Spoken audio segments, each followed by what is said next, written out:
Dialogue में। हम हैं बोल्ड, ब्राइट और balanced. Deshbandhu presents TV live online TV, जहां है खबरें लगातार।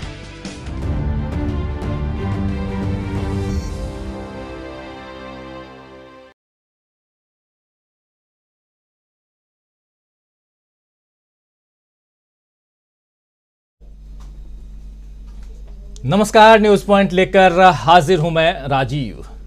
तो देश की राजनीति में इस वक्त एक साथ कई मोर्चे खुल रहे हैं और खुले हुए दिख रहे हैं, कह सकते हैं। राहुल गांधी पर बीजेपी हमेशा की तरह हमलावर है और इसके साथ साथ राहुल गांधी को मानहानि मामले में मिली सजा का मुद्दा अभी गर्म है, क्योंकि राहुल इस पर अब तक अपील करते हुए नहीं दिख रहे हैं। सवाल उठ रहे हैं कि अगर राहुल गांधी की तरफ से अपील होती है तो क्या फैसला आता है, और अगर अपील नहीं होती है तब क्या राहुल गांधी को जेल जाना पड़ेगा। इन सारी संभावनाओं पर कांग्रेस की तरफ से जो आगे की रणनीति तय होगी ये तो साफ है। वैसे भी कांग्रेस अभी भी राहुल गांधी के चेहरे को आगे रखकर ही सारी रणनीतियां बना रही है, विपक्ष को एक साथ लाने में जुटी हुई है।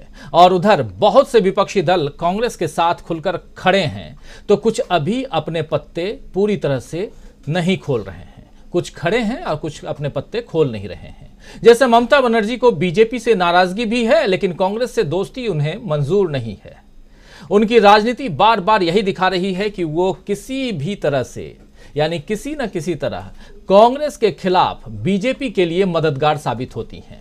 जैसे अभी रामनवमी पर हिंसा के बाद पश्चिम बंगाल में फिर से मुस्लिम तुष्टीकरण का मुद्दा उठने लगा है, तो बीजेपी को फायदा दे सकता है। और इधर अरविंद केजरीवाल की रणनीति भी जो है अभी पूरी तरह से साफ नहीं है। उन्होंने राहुल की सजा और संसद की सदस्यता रद्द होने के मामले में तो कांग्रेस का साथ दिया, लेकिन अभी पीएम मोदी की डिग्री और शिक्षा को लेकर वे जिस तरह से हमलावर हैं, क्या उसका फायदा उन्हें मिलेगा या फिर ये बात भी बीजेपी के पक्ष में जाएगी, ये भी विचारणीय है। क्योंकि पीएम मोदी खुद कह चुके हैं कि उन पर हमले उनके लिए टॉनिक की तरह साबित होते हैं। तो क्या केजरीवाल भी मोदी का टॉनिक बनना चाहते हैं? और खुद बीजेपी क्या चाहती है, यह भी बड़ा सवाल है। 2024 के लिए आखिर उसकी झोली में, यानी बीजेपी की झोली में क्या है?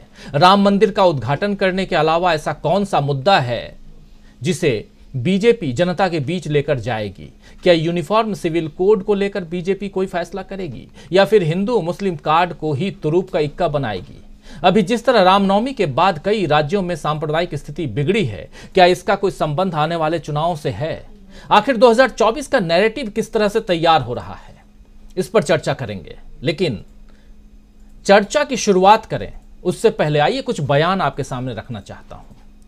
पहला बयान आपके सामने केजरीवाल का रखना चाहता हूं। अरविंद केजरीवाल दिल्ली के मुख्यमंत्री हैं और वो आज ही प्रेस कॉन्फ्रेंस करके जो कुछ कह रहे थे जरा सुन लीजिए। प्रधानमंत्री नरेंद्र मोदी पर हमलावर हैं। 2-3-4 बाइट्स, 2-3-4 बयान आपके सामने रख करके इस चर्चा को आगे बढ़ाएंगे, ताकि आपको भी समझ में आएगा कि आखिर होने वाला क्या है। क्या सचमुच सेट हो रहा है 2024 का नैरेटिव, ये भी समझेंगे। पहले सुनते हैं अरविंद केजरीवाल को। प्रधानमंत्री जी के कुछ वीडियो हमने देखे। एक भाषण में वो कह रहे हैं कि मैं पढ़ा लिखा नहीं हूँ, मैं गांव के स्कूल गया था, उससे ज़्यादा मेरी कोई पढ़ाई नहीं हुई है। प्रधानमंत्री का पढ़ा लिखा होना क्यों ज़रूरी है? प्रधानमंत्री को एक ही दिनों में सैकड़ों फैसले लेने होते हैं, विज्ञान से संबंधित, अर्थव्यवस्था से संबंधित। अगर प्रधानमंत्री पढ़े लिखे नहीं होंगे तो ये अफसर आके, तरह तरह के किस्म किस्म के लोग आके उनको बहला के कहीं भी दस्तखत करवा के ले जाएंगे, कहीं भी कुछ भी पास करवा के ले जाएंगे। जैसे नोटबंदी हुआ, नोटबंदी से देश को बहुत खामियाजा भुगतना पड़ा।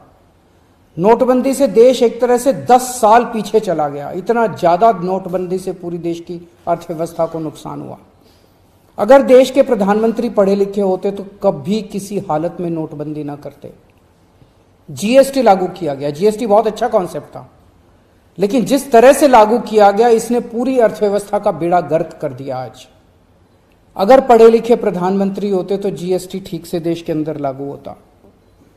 किसानों के 3 काले कानून लागू किए गए, जिस तरह से वो कानून लाए गए बिना लोगों से पूछे, बिना बातचीत किए, ये समझ में नहीं आता कि किसने जाके प्रधानमंत्री जी के कान भरे और उन्होंने वो कानून पास कर दिया। अंत पंत में 1 साल के बाद वो तीनों कानून वापस लेने पड़े। तो इस तरह तो सुन रहे थे आप केजरीवाल को, अरविंद केजरीवाल, दिल्ली के मुख्यमंत्री। अब जरा सुनिए पश्चिम बंगाल की मुख्यमंत्री ममता बनर्जी को क्या कुछ कह रही हैं, और जरा तार जोड़ने की कोशिश करेंगे, सबको एक दूसरे से लिंक करने की कोशिश कीजिए। सुनते जाइए हर बयान को और लिंक कीजिए एक दूसरे से कि आखिर इस देश की सियासत जो है, इस देश की राजनीति किस दिशा में जा रही है। सुनिए जरा ममता बनर्जी को। जमींदारी चल रहा है। BJP is behaving just like a feudal landlord.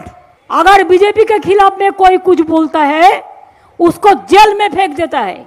BJP के खिलाफ में कुछ बोलते हैं तो उसको हाउस से निकाल देता है। अगर बीजेपी का खिलाफ में कोई बोलते हैं ईडी को भेज देता है, सीबीआई को भेज देता है। कितना ऑनेस्ट पार्टी भाई, क्या ऑनेस्ट पार्टी है। चलिए आगे बढ़ें और अब राहुल गांधी को सुनते हैं। राहुल गांधी लोकतंत्र पर हमलावर रहे हैं हमेशा मोदी सरकार पर, और राहुल गांधी आज के ही दिन यानी पिछले शनिवार को जब प्रेस कॉन्फ्रेंस कर रहे थे, उनकी सदस्यता रद्द हुई थी उसके बाद, तो क्या कुछ कह रहे थे आप लोग सुन चुके हैं। लेकिन एक बार फिर से आज के इस कार्यक्रम को लिंक करने की कोशिश करते हैं, एक दूसरे से जोड़ने की कोशिश करते हैं, तार जोड़ने की कोशिश करते हैं। जरा सुनिए राहुल गांधी क्या कुछ कह रहे हैं। इस देश में लोकतंत्र खत्म हो गया है। इस देश के लोग जो इनके दिल में है, हमारे दिल में है, बोल नहीं सकते हैं। इस देश के इंस्टीट्यूशन पर आक्रमण हो रहा है, और उस आक्रमण का मैकेनिज्म क्या है? उस आक्रमण का मैकेनिज्म नरेंद्र मोदी जी और अदानी जी का रिश्ता है। वो फाउंडेशन है। मैं नरेंद्र मोदी जी पर सवाल नहीं पूछ रहा हूं, मैं अदानी जी पर सवाल पूछ रहा हूं। बीजेपी अदानी जी को क्यों प्रोटेक्ट कर रही है? आप नरेंद्र मोदी जी को प्रोटेक्ट कीजिए। मैं अदानी जी पे पूछ रहा हूं, आप अदानी जी को क्यों प्रोटेक्ट कर रहे हो? आप इसलिए अदानी जी को प्रोटेक्ट कर रहे हो क्योंकि आप ही अदानी हो। मैंने कहा, पार्लियामेंट हाउस में कहा कि भैया मुझे बोलने दीजिए ना, एक बार तो बोलने दीजिए। 2 बार चिट्ठी लिखी, तीसरी बार मैं पर्सनली स्पीकर से जाके कहता हूं, स्पीकर सर प्लीज, आप डेमोक्रेसी के लोकतंत्र के आप प्रोटेक्टर हैं, मुझे बोलने दीजिए। मुस्कुरा के कहते हैं भैया मैं तो नहीं कर सकता। आप नहीं कर सकते तो कौन कर सकता है? शायद मुझे जाके मोदी जी से पूछना पड़े, वो तो करने नहीं देंगे।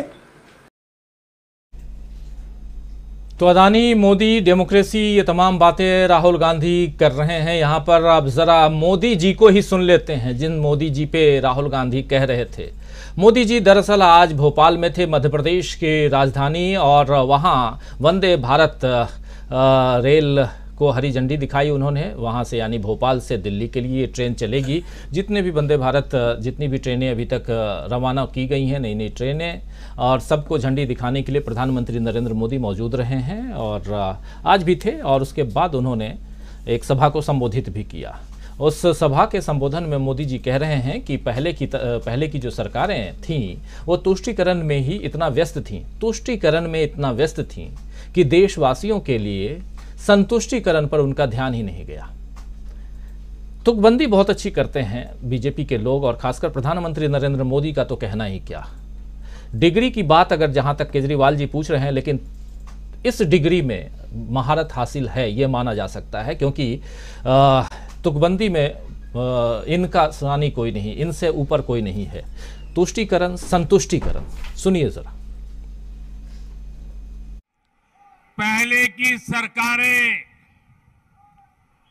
तुष्टीकरण में ही इतना व्यस्त रही कि देशवासियों के संतुष्टीकरण पर उनका ध्यान ही नहीं गया। वे वोट बैंक के तुष्टीकरण में जुटे हुए थे। हम देशवासियों के संतुष्टीकरण में समर्पित है। पहले की सरकारों में एक और बात पर बड़ा जोर रहा, वो देश के एक ही परिवार को देश का प्रथम परिवार मानती रही। देश के गरीब परिवार, देश के मध्यम वर्गीय परिवार, उन्होंने अपने हाल पर ही छोड़ दिया था। इन परिवारों की आशाएं, अपेक्षाएं, उन्हें पूछने वाला ही कोई नहीं था। इसका जीता जागता उदाहरण रही है हमारी भारतीय रेल। भारतीय रेलवे दरअसल तो तुष्टीकरण, संतुष्टीकरण, पुष्टिकरण और परिवार, एक परिवार कौन सा? तो गांधी परिवार, आप सब जानते हैं। और इधर नवजोत सिंह सिद्धू आज पटियाला जेल से बाहर आ गए। 317 दिन यानी 10 महीने लगभग उन्होंने जेल में काटे और उसके बाद नवजोत सिंह बाहर आए और बाहर आते ही प्रेस से मुखातिब हुए। प्रेस से मुखातिब होते हुए उन्होंने क्या कुछ कहा, क्या पैगाम दिया है, जरा ये सुन लेते हैं और चर्चा को आगे बढ़ाते हैं। सुनिए। परीक्षा दी कि जब तक ये जाएंगे नहीं सिद्धू को छोड़ेंगे नहीं। इतनी खौफजदा है सरकार कि वो सत्य सुनना नहीं चाहती। अब मेरी बात सुने, जब भी डिक्टेटरशिप, जब भी तानाशाही इस देश में आई, एक क्रांति आई। और आज मैं छाती ठोक के कहता हूं कि उस क्रांति का नाम है राहुल गांधी, और वो इस सरकार की जड़ें हिला गई। मैं आज भी कहता हूं कि कांग्रेस का वर्कर देखिए इस जुल्म के खिलाफ किस तरह से टकरा रहा है और किस तरह से कोई बर्फ की थैली नहीं है जो पिघल जाएगा। आज लोकतंत्र बेड़ियों में है, बेड़ियों में। आज लोकतंत्र नाम की चीज नहीं रही कोई। अगर मेरा छोटा भाई भगवंत मान भी सुन रहा हो तो ये उसके लिए भी है। आज लोकतंत्र बेड़ियों में है, बेड़ियों में। पंजाब ढाल है इस देश की, ढाल। उस ढाल को तोड़ने का प्रयास किया जा रहा है। पंजाब में प्रेसिडेंट रूल लगाने की साजिश की जा रही है। पंजाब में माइनॉरिटी रूल है। जहां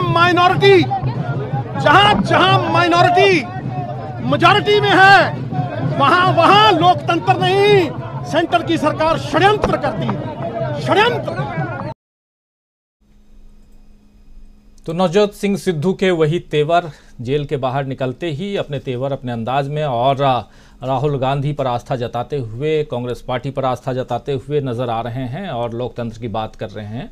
ये सब आप सुन रहे हैं नवजोत सिंह सिद्धू।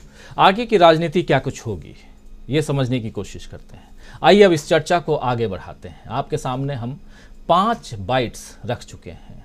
पहले आप सुने अरविंद केजरीवाल को, फिर ममता बनर्जी को, फिर राहुल गांधी को, फिर नरेंद्र मोदी जी को और आखिर में नवजोत सिंह सिद्धू जो अभी 5:45 बजे बाहर आए हैं पटियाला कोर्ट जेल से।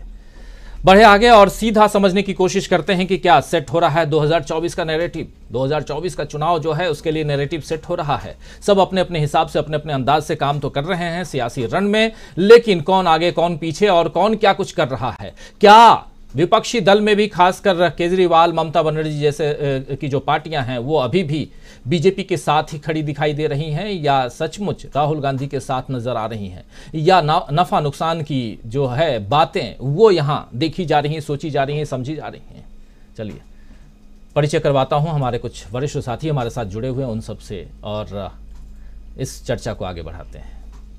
हमारे साथ इस वक्त 7 वरिष्ठ साथी जुड़े हुए हैं। मीनू जी हमारे साथ हैं। मीनू जी आपका स्वागत करता हूं। प्रशांत टंडन जी हमारे साथ, प्रोफेसर रविकांत जी हमारे साथ में हैं, संजय कुमार सिंह जी हमारे साथ में हैं, प्रोफेसर अखिल स्वामी जी हैं, दीपक पाचपोर जी और अमलिंदु उपाध्याय जी। आप सातों का स्वागत करता हूं और साथ साथ आप तमाम दोस्त साथी शुभचिंतक जो अब तक जुड़ चुके हैं, जुड़ने वाले हैं, आप सबका भी तहे दिल से इस्तकबाल है, स्वागत है। और कार्यक्रम आगे बढ़ाएं और सीधा मीनू जी आपके पास आना चाहता हूं।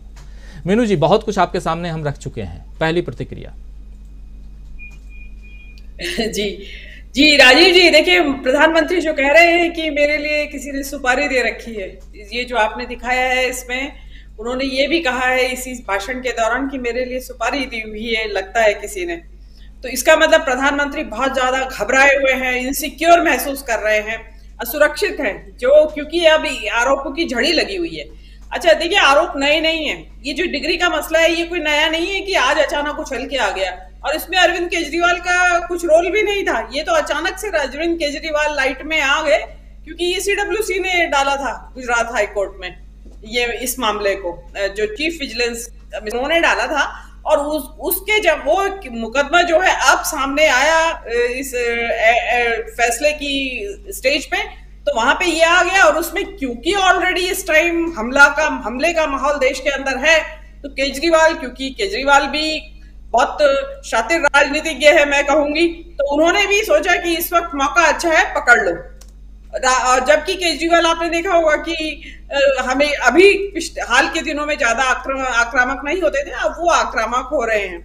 तो उनको लगा कि इस वक्त बहुत अच्छा मौका है और मुझे भी हमलावर हो जाना चाहिए। और आपने देखा कि इस सारे प्रकरण, इसका जो ट्रिगर पॉइंट है, वो सारा ट्रिगर पॉइंट गांधी की सदस्यता जो समाप्त की गई जिस भी षड्यंत्र के तहत, उससे इन सभी विपक्षी दलों के जो कि अभी तक बच रहे थे बीजेपी के ऊपर आक्षेप लगाने से या आलोचना करने से या साथ आने से बच रहे थे, वो थोड़ा अभी साथ आए।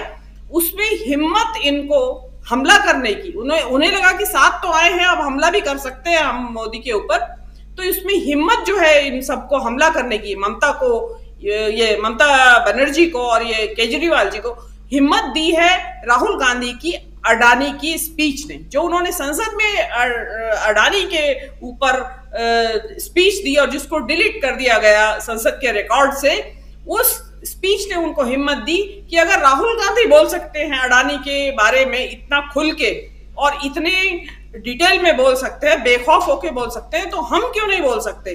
क्योंकि आग सबके घर तक पहुंच चुकी है, सबके दरवाजे पे आग पहुंच चुकी है। तो उसमें भलाई यही है कि अब मोदी जी के ऊपर हमला किया जाए, और वो हमला देखिए, आप माने या ना माने, सही बैठ रहा है। सारे हमले जो हैं, जो भी हमला हो रहा है, मोदी जी का ये कहना कि सुपारी दी हुई है, तो जिसके ऊपर हमला हो रहा है वो तो यही कहेगा कि अरे भाई, एक के ऊपर एक, आज 9 साल से कोई नहीं बोल रहा था, ये अचानक क्या हो गया? और सारे तीर सीधे निशाने पे लग रहे हैं। अब रही आपका जो ये टॉपिक है, सेट हो रहा है नैरेटिव 2024 का, तो अभी हल्का हल्का शुरुआत हुई है। देखिए, सबसे पहली जरूरत तो इस नैरेटिव के लिए विपक्षी एकता की थी, तो उसमें विपक्ष एक मुद्दे पे तो अभी सहमत हुए हैं कि विपक्ष मुक्त भारत का जो नारा है बीजेपी का, उसके खिलाफ खड़ा हुआ है विपक्ष। अब उसमें एक दूसरे के साथ कितना चलेंगे, कितना एक दूसरे को एकोमोडेट करेंगे, अपने कॉर्नर्स को जो राउंड करेंगे, अपने जो किनारे जो उनके शार्प हैं, उनको गोल करके एक दूसरे के साथ एडजस्ट होने की कोशिश करेंगे, वो अभी उसमें अभी समय है। और ये जो कर्नाटक का चुनाव आ रहा है, ये थोड़ा बहुत उस सेट कर देगा कि हवा किधर की तरफ बहेगी। उसके बाद 3 राज्य उसमें मेन है, छत्तीसगढ़, राजस्थान और मध्य प्रदेश। उससे तो पूरा ही सेट हो जाएगा कि आगे का रणनीति क्या होगी, और शायद सारा विपक्ष इकट्ठा आ जाए अगर कांग्रेस जीती तो।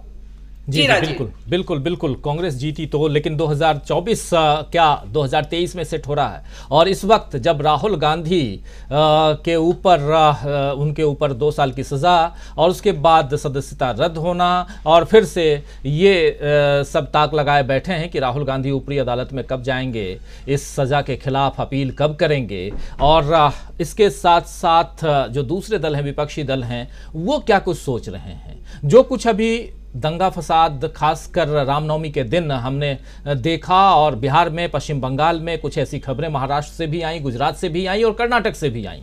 तो ये जो खबरें आई या जो कुछ हुआ है, इसके पीछे की रणनीति क्या है? आखिर अचानक से केजरीवाल साहब जो हैं वो प्रधानमंत्री नरेंद्र मोदी की डिग्री पर इतने हमलावर क्यों हो गए हैं? क्या सब इस वक्त हाथ धो लेना चाहते हैं गंगा में कि हम भी थोड़ा, हम भी थोड़ा, हम भी थोड़ा, या कुछ और है? समझना चाहते हैं प्रोफेसर अखिल स्वामी जी आपसे, किस रूप में देखा जाए इसको? देखिए राजीव जी, मुझे ऐसा लगता है कि मोदी जी एक नैरेटिव बना रहे हैं कि मुझे चारों तरफ से लोग घेर के मारना चाहते हैं। ये उनका नैरेटिव है, ये वास्तविकता नहीं है। देखिए, वास्तविकता ये है कि ये किसी को भी जानने का अधिकार है। भारत की 140 करोड़ जनता को जानने का अधिकार है कि आप कहाँ तक पढ़े हैं, और इसलिए जानना आवश्यक है, इसलिए नहीं कि पढ़ा लिखा होना बहुत आवश्यक है। वो इसलिए आवश्यक है, इसको हम लीगल लैंग्वेज में कहते हैं परजरी। परजरी में 7 साल की सजा है, मानहानि में तो 2 साल की सजा है, परजरी में 7 साल की सजा है। परजरी का मतलब यह होता है कि अगर आप कोर्ट में या किसी भी संवैधानिक संस्था में एफिडेविट दें कि आप इतना पढ़े हैं या नहीं हैं, अगर आप अपनी जायदाद के बारे में भी बताएं और उसमें कोई जायदाद के बारे में छूट जाए, कोई मुकदमा आप पे दर्ज छूट जाए, तो ये परजरी का केस बनता है। ये परजरी का केस है जिसमें 7 साल की सजा है। देखिए, जॉब डिस्क्रिप्शन, हम एचआर में बात करते हैं मैनेजमेंट लैंग्वेज में। अगर मान लीजिए मैं इलेक्ट्रिकल इंजीनियर हूं और फाइनेंस का प्रोफेसर हूं और मुझसे कहा जाए कि आप फिजिक्स पढ़ा दीजिए, मैं क्या फिजिक्स पढ़ाऊंगा? अरे मेरा जो जॉब डिस्क्रिप्शन है और मेरी जो क्वालिफिकेशन है वो कोरिलेट होनी चाहिए ना। देखिए, वास्तविकता में अगर ये सारी चीजें हुई, अगर इन्होंने लोगों से राय ले ली होती, अगर इन्होंने रघुराम राजन से, उर्जित पटेल से राय ले ली होती तो ये स्थिति न पैदा होती। परेशानी क्या है कि जब आप, एक तो आपको ज्ञान नहीं है, फिर आप किसी से राय नहीं लेना चाहते, फिर आप परजरी करते हैं। मुझे याद है 2013 में किसी ने पूछा था मोदी जी से, क्या आप विवाहित हैं? 2 मिनट सोचने के बाद उन्होंने बताया, राजीव जी, कि मैं विवाहित नहीं हूं। अब बताइए, परजरी है कि नहीं? ये झूठ है कि नहीं? क्या उन्होंने अपनी पत्नी को है? आप बात करते हैं 3 तलाक की। 3 तलाक पे आप कहते हैं कि मुसलमान पुरुष जो है वो 3 बार तलाक कह के अपनी पत्नी को छोड़ देता है। आपने तो एक बार भी तलाक नहीं कहा। तो या तो आपने अपनी पत्नी को छोड़ा या अपनी पत्नी को नहीं छोड़ा। अगर छोड़ा तो क्या तो कानून है, उसके तहत आपने उससे परित्यक्त्या उसको बनाया, तो वो पत्नी बेचारी तड़प रही है, आप ना उसे अपने साथ रखते हैं ना उसको छोड़ते हैं। तो ये परजरी का केस है, ये सत्यनिष्ठा का प्रश्न है। राजीव जी, ये प्रश्न ये नहीं कि लोग उस पर अटैक कर रहे हैं, ये जानने का अधिकार है। ये जानने का अधिकार देश की 140 करोड़ जनता को है। कौन उन पर अटैक नहीं कर रहा है? मोदी जी से किसी को लड़ाई नहीं है, सब अटैक कर रहे हैं अडानी पर। और ये राहुल गांधी जो बार बार कह रहे हैं कि हम मोदी जी के कहां नाम ले रहे हैं, हम तो भैया अडानी का नाम ले रहे हैं, हम तो किरण भाई पटेल का नाम ले रहे हैं, हम तो पटेल की जो पत्नी है उसका नाम ले रहे हैं। किरण भाई पटेल 2 गुज्जू पकड़े गए थे और जिसने जांच करके छोड़ दिया और सिक्योरिटी लेके कश्मीर, उत्तराखंड और रूस के अंदर घूम रहे थे, तो उनके बारे में पूछ रहे। आप अडानी को मोदी जी अपने साथ जोड़ रहे हैं। मोदी जी पे कोई अटैक नहीं कर रहा। हमारे देश के माननीय प्रधानमंत्री हैं, लोकतांत्रिक रूप से चुने हुए प्रधानमंत्री हैं, लेकिन सत्यनिष्ठा से आपको परजरी नहीं करनी चाहिए, आपको चाहिए। आप सच बोल, आप कह दीजिए कि मैंने गलती की, मैं हाई स्कूल पास था या इंटरमीडिएट पास था। अब आप उस डिग्री को देखिए जो अमित शाह ने दिखाई थी, उसमें लिखा है यूनिवर्सिटी, वी के बजाय बी लिखा है। क्या कोई यूनिवर्सिटी बी लिख सकता? फॉन्ट की बात है, एंटायर पॉलिटिकल साइंस की बात है। अरे निष्ठा से बता दो ना, मैं जो हूं मैं बता देता हूं। अच्छा, आप कह रहे हैं रेलवे बड़े फायदे में आ गई। हमारे जैसे सिटीजन को, जो भी यहाँ सीनियर सिटीजन अभी बैठे हैं, जो भी सीनियर सिटीजन बैठे हैं, हमको 50 रेलवे में डिस्काउंट मिलता था, वो आपने वापस ले लिया। हम धोकार नहीं। स्वामी जी का वीडियो काफ़ी वो डिस्टर्ब है और डिस्कनेक्ट भी हो गए हैं। कोई बात नहीं, दोबारा जोड़ते हैं स्वामी जी को। और प्रोफेसर रविकांत जी, किस रूप में देखा जाए जो नैरेटिव की हम बात कर रहे हैं और अलग अलग मुद्दे आ रहे हैं। देखिए, जो कुछ हुआ रामनवमी के दिन, वो घटना बहुत दुखद है, लेकिन उस घटना को भी रोका जा सकता है, रोका जा सकता था। लेकिन एक तरफ वेस्ट बंगाल में सीएम जो हैं वहाँ की वो, और दूसरी तरफ हम इधर दिल्ली के मुख्यमंत्री की बात भी कर रहे हैं। और इन दोनों की बात स्पेशली इसलिए कर रहे हैं क्योंकि ये लोग कतई राहुल गांधी के पक्ष में आने के लिए तैयार नहीं थे। और अब जब राहुल गांधी के पक्ष में बयान दे रहे हैं, लेकिन पैरेलली जो तुष्टीकरण का आज प्रधानमंत्री, इसलिए हम वो वीडियो दिखाना यहाँ मुनासिब समझा हम लोगों ने, क्योंकि प्रधानमंत्री आज तुष्टीकरण, संतुष्टीकरण की बात कर रहे हैं। और क्यों कर रहे हैं? और वही तुष्टीकरण क्या वहां वेस्ट बंगाल में करने की कोशिश हो रही है? क्या फिर से जो एक उपचुनाव हुआ, उस उपचुनाव में जो सीपीएम और कांग्रेस का गठबंधन की जो भारी जीत हुई है, उसके बाद से कुछ और यहां खेल करने की कोशिश की जा रही है? या इस विपक्षी एकता की आड़ में कुछ और होने जा रहा है? यही समझने की कोशिश कर रहे हैं। जरा आप इसको किस नजरिए से देखते हैं? और यहीं से ये सवाल और उस सवाल का जवाब निकलता है कि सेट हो रहा है 2024 का नैरेटिव।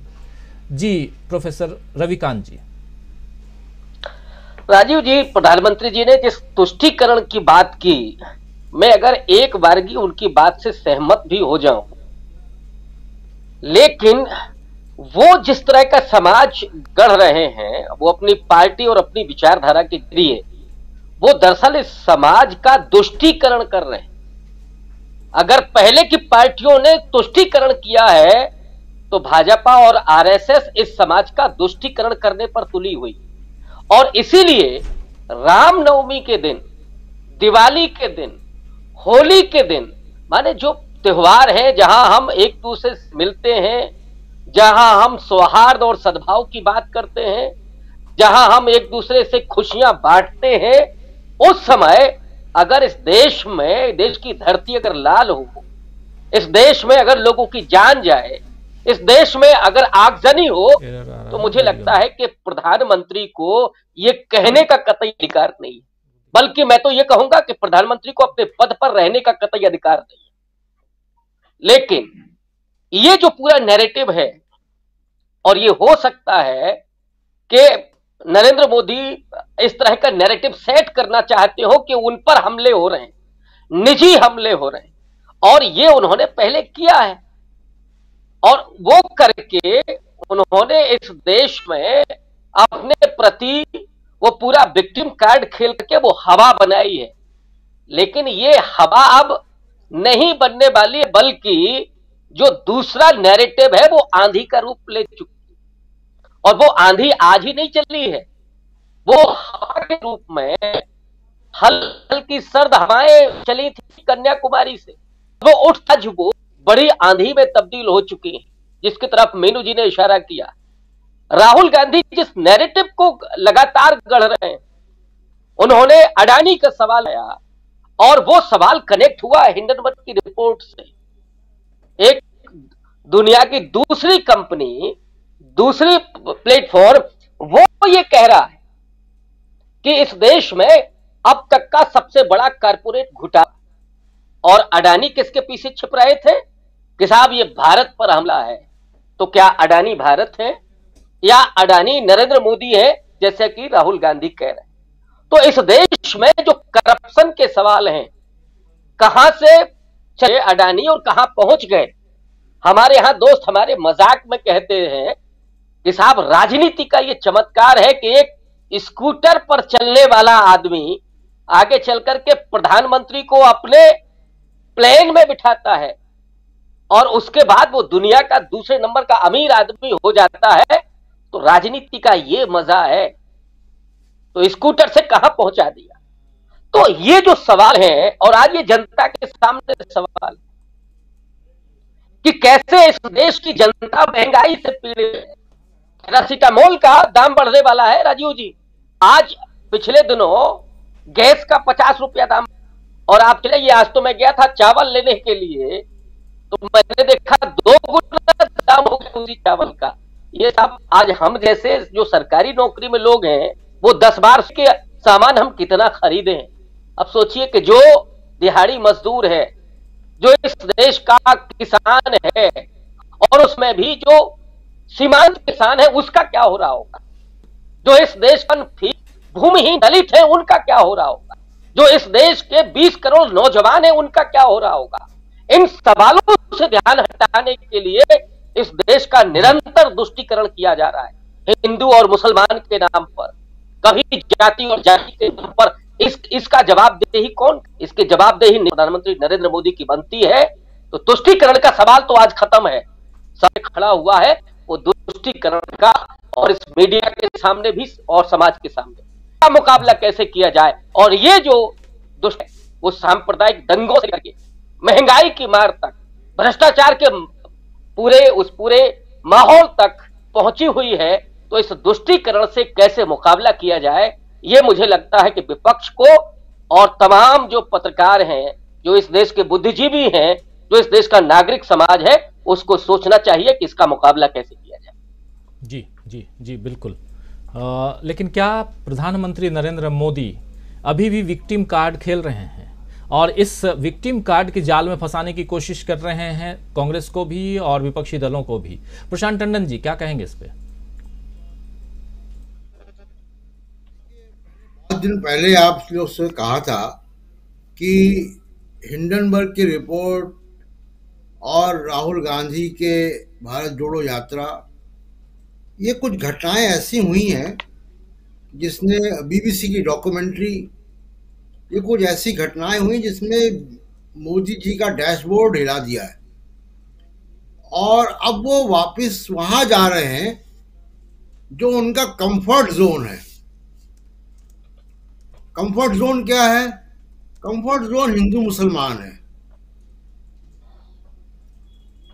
ये अभी आप देखिए, कुछ यूपी के इलेक्शन के फौरन बाद एक चला नैरेटिव, क्योंकि आपने नैरेटिव शब्द इस्तेमाल किया है तो उसको मैं भी इस्तेमाल करूं जी, कि बीजेपी और आरएसएस पसमानदा मुसलमानों से इंगेज कर रही है। और मोहन भागवत ने बयान दिए, बीजेपी के लोग भी जुट गए। अब अगर तुष्टीकरण की राजनीति की बात हो रही है तो कहां गया पसमानदा? उसी का तुष्टीकरण तो हो रहा था, पसमानदा का ही। जिन मस्जिदों में घुसे हैं बजरंग दल के लोग तलवार लेके, जहां पे आग लगाई है, जिनको मार पीट रहे हैं, वो कौन है? उसमें भी अधिकांश पसमानदा मुसलमान ही है। तो ये जो पूरा इनका जो जिसको कहें कि 360 डिग्री पूरा जो गोल चक्र घूम के वहीं आ गए वापस। अब इनमें 2-3 खामियां हैं और वो खामियां क्या हैं कि मोदी साहब की इंटरनेशनल इमेज नीचे गई है काफी। मामला केवल राहुल गांधी के पक्ष में अमेरिका और जर्मनी के बयान देने का नहीं है, उसके आगे है। G20 की अध्यक्षता चल रही है और आप यूक्रेन पर वो नहीं दे पाए जो पश्चिम आपसे चाहता था, और उसी का जवाब आप समझिए कि ये हुआ कि अमेरिका और जर्मनी G20 के 2 बड़ी शक्तियों ने आपके खिलाफ बयान दे दिया 1 हफ्ते के अंदर। तो अब G20 की अध्यक्षता के रहते यूक्रेन पर मध्यस्थता करने का आपको गौरव प्राप्त नहीं होगा, क्योंकि आपने वो विश्वास जो है दुनिया का खो दिया, क्योंकि आप एक शब्द जुड़वा नहीं पाए चाइना के दबाव में। चाइना भी अभी शांत है, आगे फिर कोई कभी कुछ कर सकता है, चाइना का कोई भरोसा नहीं। ये जो अचानक दंगे हुए हैं रामनवमी पर, देखिए ये कोई एक ऐसा नहीं होता कि कहीं एक इकट्ठा कोई एक ग्रुप जमा हुआ उन्होंने कुछ कर दिया। ये बिल्कुल central control and command system से होता है और वो अक्रॉस द बोर्ड हो रहा है। तो इसीलिए हो रहा है क्योंकि वो वापस उस जमीन पे लौटना चाहते हैं। क्या ऐसा कोई बालाकोट जैसा चमत्कार कर पाएंगे? आज की तारीख में मेरा जवाब है कि नहीं कर पाएंगे। अंतरराष्ट्रीय स्थिति ऐसी नहीं है। उस वक्त ट्रंप थे, आज ट्रंप के जेल जाने का नौबत हो रही है मंगलवार तक। इसी तरीके से आप देखिए कि अचानक सिखों का मामला उठा, जो नवजोत सिंह सिद्धू बात कर रहे थे, सिखों का मामला उठ गया। ये पूरा मामला वही हो रहा है कि पोलराइजेशन की तरफ बढ़ रहे हैं और उसी का आसरा है जो बीजेपी करती आई है, जो उनका टाइम टेस्टेड फॉर्मूला है, जो उनकी अपनी पिच है। तो अब इलेक्शन ईयर में बीजेपी अपनी पुरानी पिच पे लौट आई है। नवरात्रि में दंगे, प्रधानमंत्री का तुष्टीकरण कहना, सिखों का मामला उठना, ये सारे चीजें इंडिकेट कर रही हैं कि वो वहां जा रहे हैं जहां वो बैटिंग अच्छी कर लेते हैं। अब सवाल ये कि क्या इसका फायदा मिलेगा? इसका फायदा तब मिलता है राजीव जी जब विपक्ष बटा हुआ हो। 2019 में और 2014 में विपक्ष बटा हुआ था, अब विपक्ष बटा हुआ नहीं है, एक बात। दूसरी बात, बहुत मूवमेंट है। जैसे मान लीजिए कि बीजेपी की बात मैं करूं कि बीजेपी को एक बड़ा सपोर्ट ओबीसी समाज की तरफ से आता है। वहां एक बड़ा मुद्दा कास्ट सेंसस का होगा, चल रहा है। इसका कोई जवाब नहीं इनके पास। जिस तरीके से आरक्षण खत्म किया जा रहा है उसका कोई जवाब नहीं है। और चेतना बड़ी है, सामाजिक चेतना बड़ी है, जिसकी बात बार बार प्रोफेसर रविकांत यहां करते हैं। तो ये कुल मिला के कुछ ऐसी बातें हो रही हैं जो इंडिकेट कर रही हैं कि मोदी साहब वापस वहां लौट रहे हैं जहां वो इलेक्शन हिंदू मुसलमान पे लड़ना चाहते हैं। अब तुष्टीकरण से शुरू हो गया है। यही पिछले के कर्नाटक में भी जा रहे हैं, और कर्नाटक में इंडिया कार्डर कह रहा है कि टीपू सुल्तान से काम नहीं चलेगा। वहां भी बहुत कंफ्यूजन है। मैं अगली बार आऊंगा तो कर्नाटक पे थोड़ी सी बात करूंगा। जी बिल्कुल। तो ये कुल मिलाकर ऐसी चीजें हैं जो बीजेपी का एक इंडिकेट कर रही कि बीजेपी किस तरफ जा रही है, एक बात। दूसरी बात की जो आपने बात कही कि अरविंद केजरीवाल, ममता बनर्जी, देखिए ये लोग, ये पार्टियां भी इस बात को भली भांति देख रही हैं कि जो वोटर का मूवमेंट है, जन समुदाय का मूवमेंट है, वो कांग्रेस की तरफ है, और खासकर माइनॉरिटीज का। इसीलिए तुष्टीकरण की बात हो रही है। तो ये जो बयान आ रहे हैं ममता बनर्जी के, अरविंद केजरीवाल के, या तमाम ऐसी पार्टियों के जो अभी तक बयान नहीं देते थे, उनको लग रहा है कि मोदी विरोध का एक बड़ा स्पेस राहुल गांधी ने ऑक्यूपाई कर लिया है।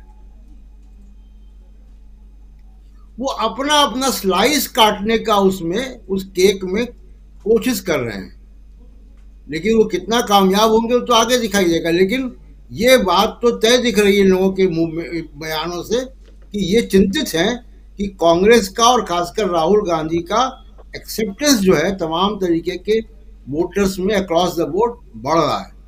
तो ये कुल मिला के मोदी जी का जो आगे का जो नैरेटिव है वो वही सेट हो रहा है जो हमेशा से इनका रहा है। और हो सकता है कि आगे आने वाले दिनों में हम हिंदू मुसलमान के मामले पे ज़्यादा घटनाएं, ज़्यादा अफसोसनाक होगा बहुत देश के लिए, लेकिन इसका काउंटर नैरेटिव भी बढ़ रहा है। सुप्रीम कोर्ट भी बात कर रहा है, और भी संस्थाएं बात कर रही हैं। और एक और आखिरी बात जी, जैसे अभी आजकल दिल्ली का मौसम अभी इस वक्त भी खराब है, तो मौसम विभाग के ऊपर एक वो मुर्गा लगा होता है जो देखता है, घूम जाता है जब हवा चलती है तो किस तरह हवा चल रही है। तो मैं बहुत सारे बीजेपी समर्थित पत्रकारों को पढ़ता हूं, उनके आर्टिकल्स भी। आज भी जिन आर्टिकल्स के बारे में आपने मुझसे कहा वो मैंने पढ़े। उनके हाव भाव से, उनके लिखने के तरीकों से लग रहा है कि संकट है बीजेपी के अंदर बड़ा। राजीव जी जी, संकट है, लेकिन क्या बीजेपी अपने पुराने पिच पे लौट रही है? ये एक बड़ा सवाल। इस सवाल के साथ आना चाहता हूं संजय जी, क्या कुछ आप समझते हैं जो परिस्थितियां बदल रही हैं? अब देखिए तुष्टीकरण का, तुष्टीकरण, संतुष्टीकरण, पुष्टीकरण, ये सब कह रहे थे प्रधानमंत्री नरेंद्र मोदी, लेकिन उसमें जोड़ रहे हैं हमारे साथी प्रोफेसर रविकांत जी दुष्टीकरण। वो भी किस रूप में देखा जाए? और जो कह रहे हैं यहाँ प्रशांत टंडन जी, बहुत बारीक बात यहाँ और बहुत इम्पॉर्टेंट उसमें पहलू ये है कि जिस एक बड़े से स्पेस को, सियासी स्पेस को राहुल गांधी ने कैप्चर कर लिया है पिछले 6-8 महीनों में, उस पर नजरें टिकी हुई ना सिर्फ बीजेपी की हैं, विपक्षी दलों की भी हैं। इसलिए ये भी परेशान हैं। कोई डिग्री मांग रहा है तो कोई कुछ और कह रहा है, कोई वॉशिंग मशीन दिखा रहा है, तो कोई नंदलाल कह रहा है, कुछ और हो रहा है। बहुत कुछ इस सप्ताह में हम लोग देख गए। क्या कहेंगे संजय जी? इसको वहां से शुरू करते हैं, कांग्रेस का विरोध या विपक्ष। इमरजेंसी में विपक्ष को एकदम प्लेट में दे दिया गया था विरोध करने का मौका, और इन लोगों ने उसको बढ़िया से उसका जितना फायदा उठा सकते उठाए। और बेशक जयप्रकाश नारायण का आंदोलन था, तो जयप्रकाश नारायण ने उसको लीड किया। उनको प्राइम मिनिस्टर नहीं बनना था, नहीं बने, लेकिन सब कुछ विपक्ष के पास था। कांग्रेस बिल्कुल तरह नष्ट हो गई थी और इंदिरा गांधी बिल्कुल, उनका वो क्या बोलते हैं, क्रेडिबिलिटी उनकी खराब हो गई थी। 3 साल में ये लोग खत्म हो गए, पूरा विपक्ष जो भी था अपने यहाँ, जनता पार्टी कहिए या विपक्ष कहिए या भाजपा कहिए, मैंने उस समय जनसंघ था, खत्म हो गया। उसके बाद 75 के बाद से अभी तक, मैंने 2004 तक जो बीजेपी था वो कहीं खड़ी नहीं हो पाई, बिल्कुल खड़ी नहीं हो पाई, और उसमें कुछ दम नहीं था। जो भी, जैसे वीपी सिंह प्राइम मिनिस्टर बने तो कांग्रेस से ही आए थे, कैसे आए थे, उनको मिल गया मुद्दा और उनको प्राइम मिनिस्टर बनना था, उन्होंने मंत्रिमंडल इंप्लीमेंट कर दिया वगैरह वगैरह, और ये सब करके बने छोटे छोटे उपाय करके किसी तरह सरकार बना लिया, सरकार गिरा दे या हम पीएम बन जाए, इस तरह के मामले रहे। मैं इसको ऐसा ही देखता हूँ। चंद्रशेखर कुछ दिन बन गए, कुछ दिन पीवी नरसिंह गए, कुछ दिन वीपी सिंह बन गए। सब लोगों का यही था कि किसी तरह स्टॉप गैप अरेंजमेंट करके हमको मौका मिल रहा है तो हम ले लें, या कई बार कांग्रेस ने ही दूसरे को बनने दिया तो दूसरे बन गए। मैं वो सबके डिटेल में अभी जाने की जरूरत नहीं, बहुत लंबा मामला है, लेकिन कुल मिला के मामला ये था कि विपक्ष में दम नहीं है। जब सोनिया गांधी प्राइम मिनिस्टर बनने के लिए लगभग सब कुछ जीत गई, पूरी मेजॉरिटी मिल गई, सब कुछ तय था, तो बीजेपी ने विरोध किया, विदेशी हैं और ये हैं वो हैं। उस समय अगर राहुल गांधी चाहते तो बन सकते थे, कांग्रेस चाहती तो उनको बना सकती थी, और कांग्रेस ने चाहा मनमोहन सिंह बने तो मनमोहन सिंह बन गए। तो कांग्रेस का ये सपोर्ट है, इतनी बड़ी पार्टी है, कांग्रेस की ये क्रेडिबिलिटी है, कांग्रेस का ये जड़ है, आप जैसे इसको देखिए। लेकिन कांग्रेस इस देश के लिए, इस देश में इतनी बड़ी पार्टी या इतनी मजबूत पार्टी या उसका इतना बड़ा संगठन है कि वो ही जो चाहती है या वो जो चाहती है वो करती है, वही होता है। तो मनमोहन सिंह प्राइम मिनिस्टर बने रहे। अब नरेंद्र मोदी को 2014 चुनाव से पहले गुजरात की सफलताओं के मद्देनजर, गुजरात मॉडल की तथाकथित सफलताओं के मद्देनजर नरेंद्र मोदी को लीड करने का शौक लगा, और बीजेपी आरएसएस को लगा कि हाँ मौका है, उन्होंने इनको लीडर बना दिया। अब गुजरात मॉडल क्या था, गुजरात में दंगा कैसे हुआ था, ये लोकप्रिय कैसे हुए, गुजरात के दंगों पे फैसला क्या हुआ, वो सब अलग सब्जेक्ट है, उस पर भी थोड़ा बहुत बात कर लूंगा। लेकिन मोटा मोटी मामला ये है कि नरेंद्र मोदी इन्फ्लेटेड बैलून थे, जो वो बताया जा रहा था वो असल में है नहीं, और उन्होंने झूठ बोलकर, गलत दावे करके, और जो उन पे आरोप हैं उनको किसी तरह मैनेज करके अपना कद बनाया और वो जीत करके आ गए। यहां तक तो ठीक है, लेकिन वो था तो झूठ और गुब्बारा। लेकिन इसमें अगर राहुल गांधी ने या कांग्रेस ने विरोध किया होता और इनको टक्कर दिया होता या इनको मुकाबला करते, तो मेरे ख्याल से इनकी स्थिति जल्दी खराब हो जाती। अब इन लोगों ने छोड़ दिया, वो दोनों हो सकता है कि उस समय लड़ नहीं सकते थे, मूड नहीं था, राहुल गांधी को लगता था कि इनको कुछ दिन टाइम दिया जाए, या वो रणनीति थी कि ठीक है इनको करने तो धीरे धीरे इनकी पोल खुलेगी। वो जो भी हो, जानबूझ के किया, गलती से किया, छोड़ दिया, जैसे भी हुआ। 10 साल या 9 साल के इनके शासन में इनकी पोल पूरी तरह खुल गई है, इनकी क्रेडिबिलिटी, इनकी कैपेबिलिटी, इनका सच और सब कुछ खुल के सामने आ गया। गुजरात दंगे में दंगा क्या हुआ, कैसे हुआ, और कोई उसका मतलब जो भी उसका दोषी है, मतलब वो एडमिनिस्ट्रेशन ने कोई काम ही नहीं किया, कोई रिस्पॉन्सिबल नहीं है। बाबरी मस्जिद गिर गई, लेकिन उसके लिए कोई दोषी नहीं, कोई सजा नहीं मिला। जिन लोगों ने कहा हमने गिराया, जो लोग गिराते हुए देखेगा इनका वीडियो, उनको सजा नहीं। तो जनता सब देख रही, समझ रही है। नरेंद्र मोदी जिन लोगों को कांग्रेस से नाराजगी थी या जो कांग्रेस को इनकम्पिटेंट या अक्षम या खराब या परिवारवादी समझते थे, उन लोगों ने नरेंद्र मोदी को मौका दिया। इसलिए दिया कि ये दावा कर रहे थे, लग रहा था कि शायद ये कुछ रिजल्ट भी देंगे। तो रिजल्ट इनको 2005 साल में लोगों को समझ में आ गया कि रिजल्ट नहीं दे रहे हैं। लेकिन मुझे लगता है कि 5 साल में 2019 के चुनाव में कांग्रेस ने वैसा विरोध नहीं किया या वैसी तैयारी नहीं थी या उसने वैसे ढंग से लड़ा नहीं कि मोदी जी हार जाते। इसलिए मोदी जी फिर दोबारा जीत गए। दोबारा जीतने का फायदा या नुकसान ये हुआ कि इन्होंने और कबाड़ा किया, और इससे इनकी पोल और खुल गई। तो अब पोल खुल गई और इनको जिस ढंग से इनकी जो रणनीति है उसमें जिस ढंग से इनको सफलता मिल रही थी, उसका नतीजा हुआ कि कोर्ट ये फैसला देने लगा कि, और मामला क्या था डिग्री में, कि सीआईसी का ऑर्डर इंप्लीमेंट करना है। सीआईसी ने कहा गुजरात यूनिवर्सिटी को डिग्री दिखाना चाहिए, दिखाने में कोई हर्ज नहीं है। अरविंद केजरीवाल या जिसने भी कहा कि भाई सीआईसी का ऑर्डर है तो दिखा दो, इसमें क्या दिक्कत है। तो ये तो लॉ एंड ऑर्डर का मतलब कोई कोर्ट का मामला ही नहीं था, विवाद तो सीआईसी ने तय कर दिया था कि दिखाना है। तो अब वो दिखाना है कि नहीं दिखाना है तो इशू ही नहीं था, दिखाना है क्योंकि सीआईसी का ऑर्डर है। अब उसमें अगर फाइन करना था तो सीआईसी को करना था, क्योंकि गलती अगर है तो सीआईसी की है कि सीआईसी ने कैसे कह दिया दिखा दो। डिग्री दिखाना है कि नहीं वो तो बाद की बात है, वो तो अलग है। सीआईसी के ऑर्डर को इंप्लीमेंट क्यों नहीं किया जाएगा। तो कांग्रेस ने हमको राइट टू इंफॉर्मेशन का कानून दिया और बीजेपी ने उसकी हवा निकाल दी, और हवा ही नहीं निकाली, उसका ये इंटरप्रिटेशन हो रहा है कि सीआईसी ने कहा कि दिखाएंगे तब भी नहीं दिखाएंगे। और इतने सब से बहुत क्लियर है कि कोर्ट का ऑर्डर कैसे होता है। जब आज कोर्ट ऑर्डर कर रहा है, और ये इतना ब्लैटेंट इसलिए है कि कोर्ट को लगा या पूरे सिस्टम को या जो लोग करवा रहे हैं उनको लगा कि हाँ सब चल रहा है, तो बढ़ते गए, गलतियां आप करते गए, बेशर्मी करते गए या नंगाई करते गए, वो बढ़ते बढ़ते यहां तक आ गया कि आपने अरविंद केजरीवाल पर फाइन लगा दिया, जबकि अरविंद केजरीवाल का वहां कोई रोल ही नहीं था, उनकी कोई जरूरत ही नहीं, उनका कोई डिमांड ही नहीं था।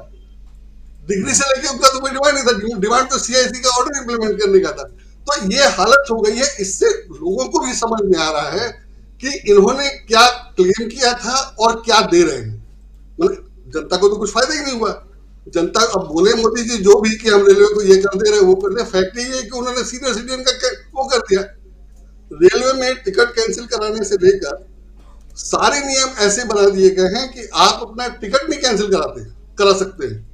अगर आपकी ट्रेन छूट गई, पहले था कि 3 घंटे ट्रेन लेट होगी तो आपको 100% रिफंड मिलेगा, लेकिन अब नियम यह है कि आपको उसी समय कैंसिल कराना पड़ेगा। और रेलवे अनाउंस करेगी 3 घंटे लेट, जब 3 घंटे ट्रेन लेट चली जाएगी तब तो आप पहले कैंसिल कराएंगे तो आपका पैसा कट जाएगा, और अनाउंस होने के बाद उसी क्षण आप कराना है, तो 1 घंटे बाद कराएंगे तो रिफंड नहीं मिलेगा। इस तरह का सब टेढ़ा पेढ़ा नियम बना दिया गया है।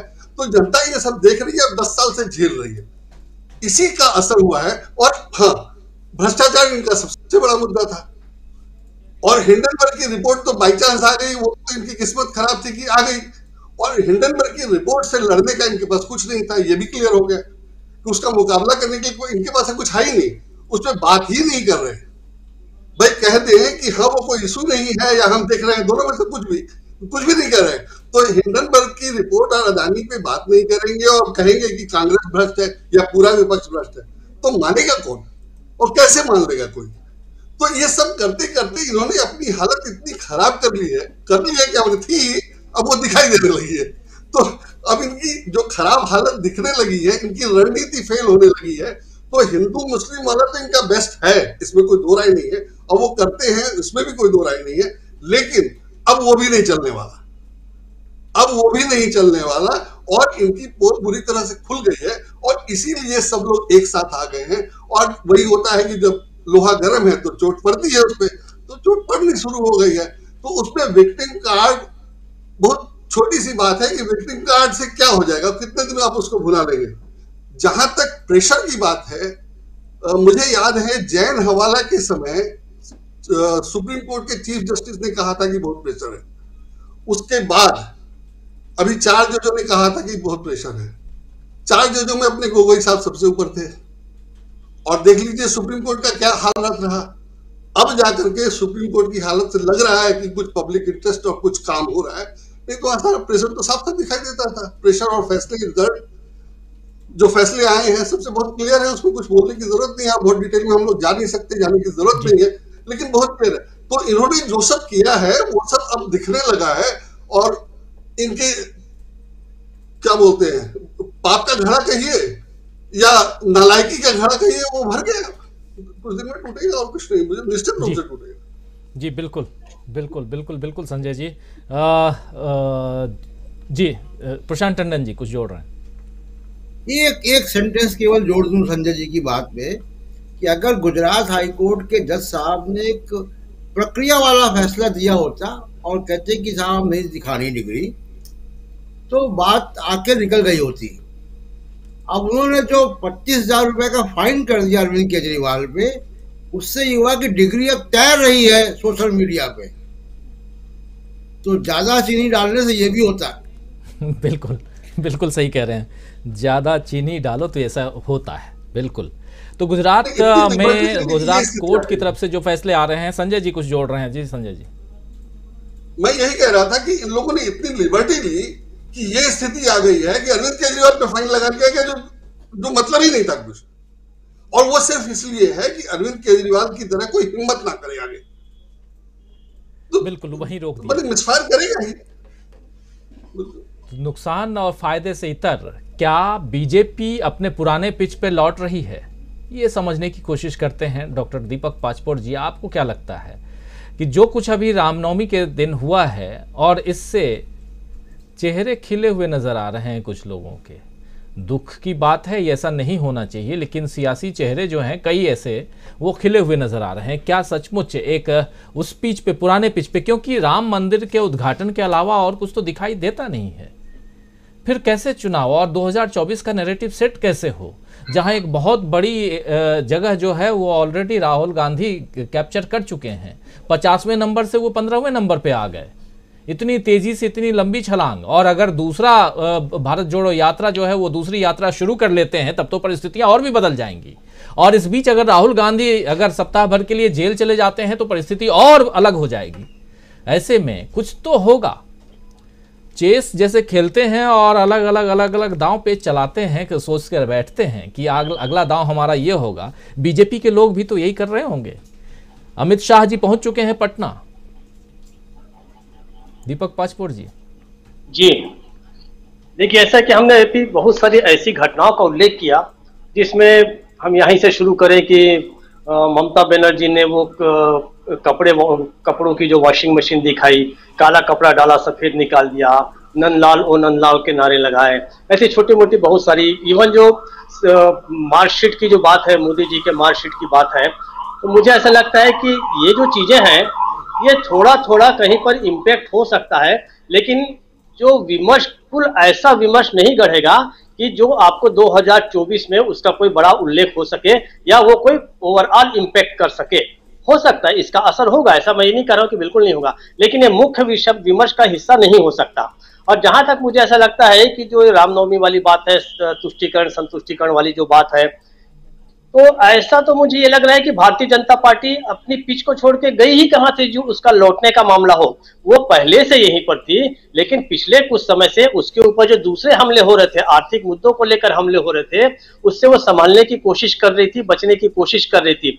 लेकिन आप ये देखिए कि इन सारे दौरान भी, जिस समय भी अदानी का मामला उठा, चाहे वो सड़क पे उठाया गया, चाहे संसद के अंदर उठाया गया, चाहे प्रेस कॉन्फ्रेंस में उठाया गया, इस दौरान भी अपने जो इस मुख्य मुद्दे पे एक्सप्लेन करने की बजाय या इन चीजों को एलोबरेट करने की बजाय या कोई कंक्रीट सफाई देने की बजाय, जो मोदी हैं या भारतीय जनता पार्टी है, वो दूसरी बातें उठाती रही। सोशल मीडिया पे अलग अलग तरह के ऐसे मीम्स भी डाले जाते रहे ट्रोल आर्मी के द्वारा, जो निश्चित रूप से आईटी सेल के द्वारा तैयार किए गए थे, कि जो मुख्य मुद्दे पर से बात जो है वो हटाती रहे। हमने बहुत सारी ऐसी घटनाएं देखी और बार बार हम कहते भी रहे कि क्या अदानी के मुद्दे से हटाने के लिए ये हो रहा है, वो हो रहा है, ऐसे बहुत सारी चीजें हैं। तो मुख्य विमर्श जो गढ़ा जाएगा, मुझे वापिस ध्रुवीकरण जो होगा, एक ये होगा कि जन सरोकार के मुद्दे वर्सेस इमोशनल या भावनात्मक मुद्दे। अब देखना यह है कि पहले अगर 2014 से लेके 2000 अब तक की हम बात करें, या कम से कम भारत जोड़ो यात्रा के पहले तक, तो कई बार जो है विपक्ष ही नहीं, यहां तक कि कांग्रेस भी कई बार कभी कभी डगमगाती नजर आई थी और कभी कभी उसने सॉफ्ट हिंदुत्व का भी चेहरा ओढ़ने की कोशिश की थी, दिखाने की कोशिश की थी। लेकिन अब जो है कांग्रेस भी बहुत संभल गई है। जब 7 सितंबर 2022 को जब भारत जोड़ो यात्रा की शुरुआत हुई, तब समझिए कि एक तरफ से पूरा का पूरा नैरेटिव वहीं से शुरू हुआ है। अब जो है कांग्रेस मुख्य जो विपक्षी दल है और जो फोरफ्रंट पर है मोदी पर आक्रमण करने के लिए है, वो डगमगा नहीं रही है। उसने फॉर्मली पकड़ लिया है कि हाँ, ये ऐसा मुद्दा है, आर्थिक बदहाली का जो मुद्दा है और भ्रष्टाचार का जो मुद्दा है और अदानी अंबानी के संबंधों का जो रिश्ता है, यही मुख्य मुद्दा है।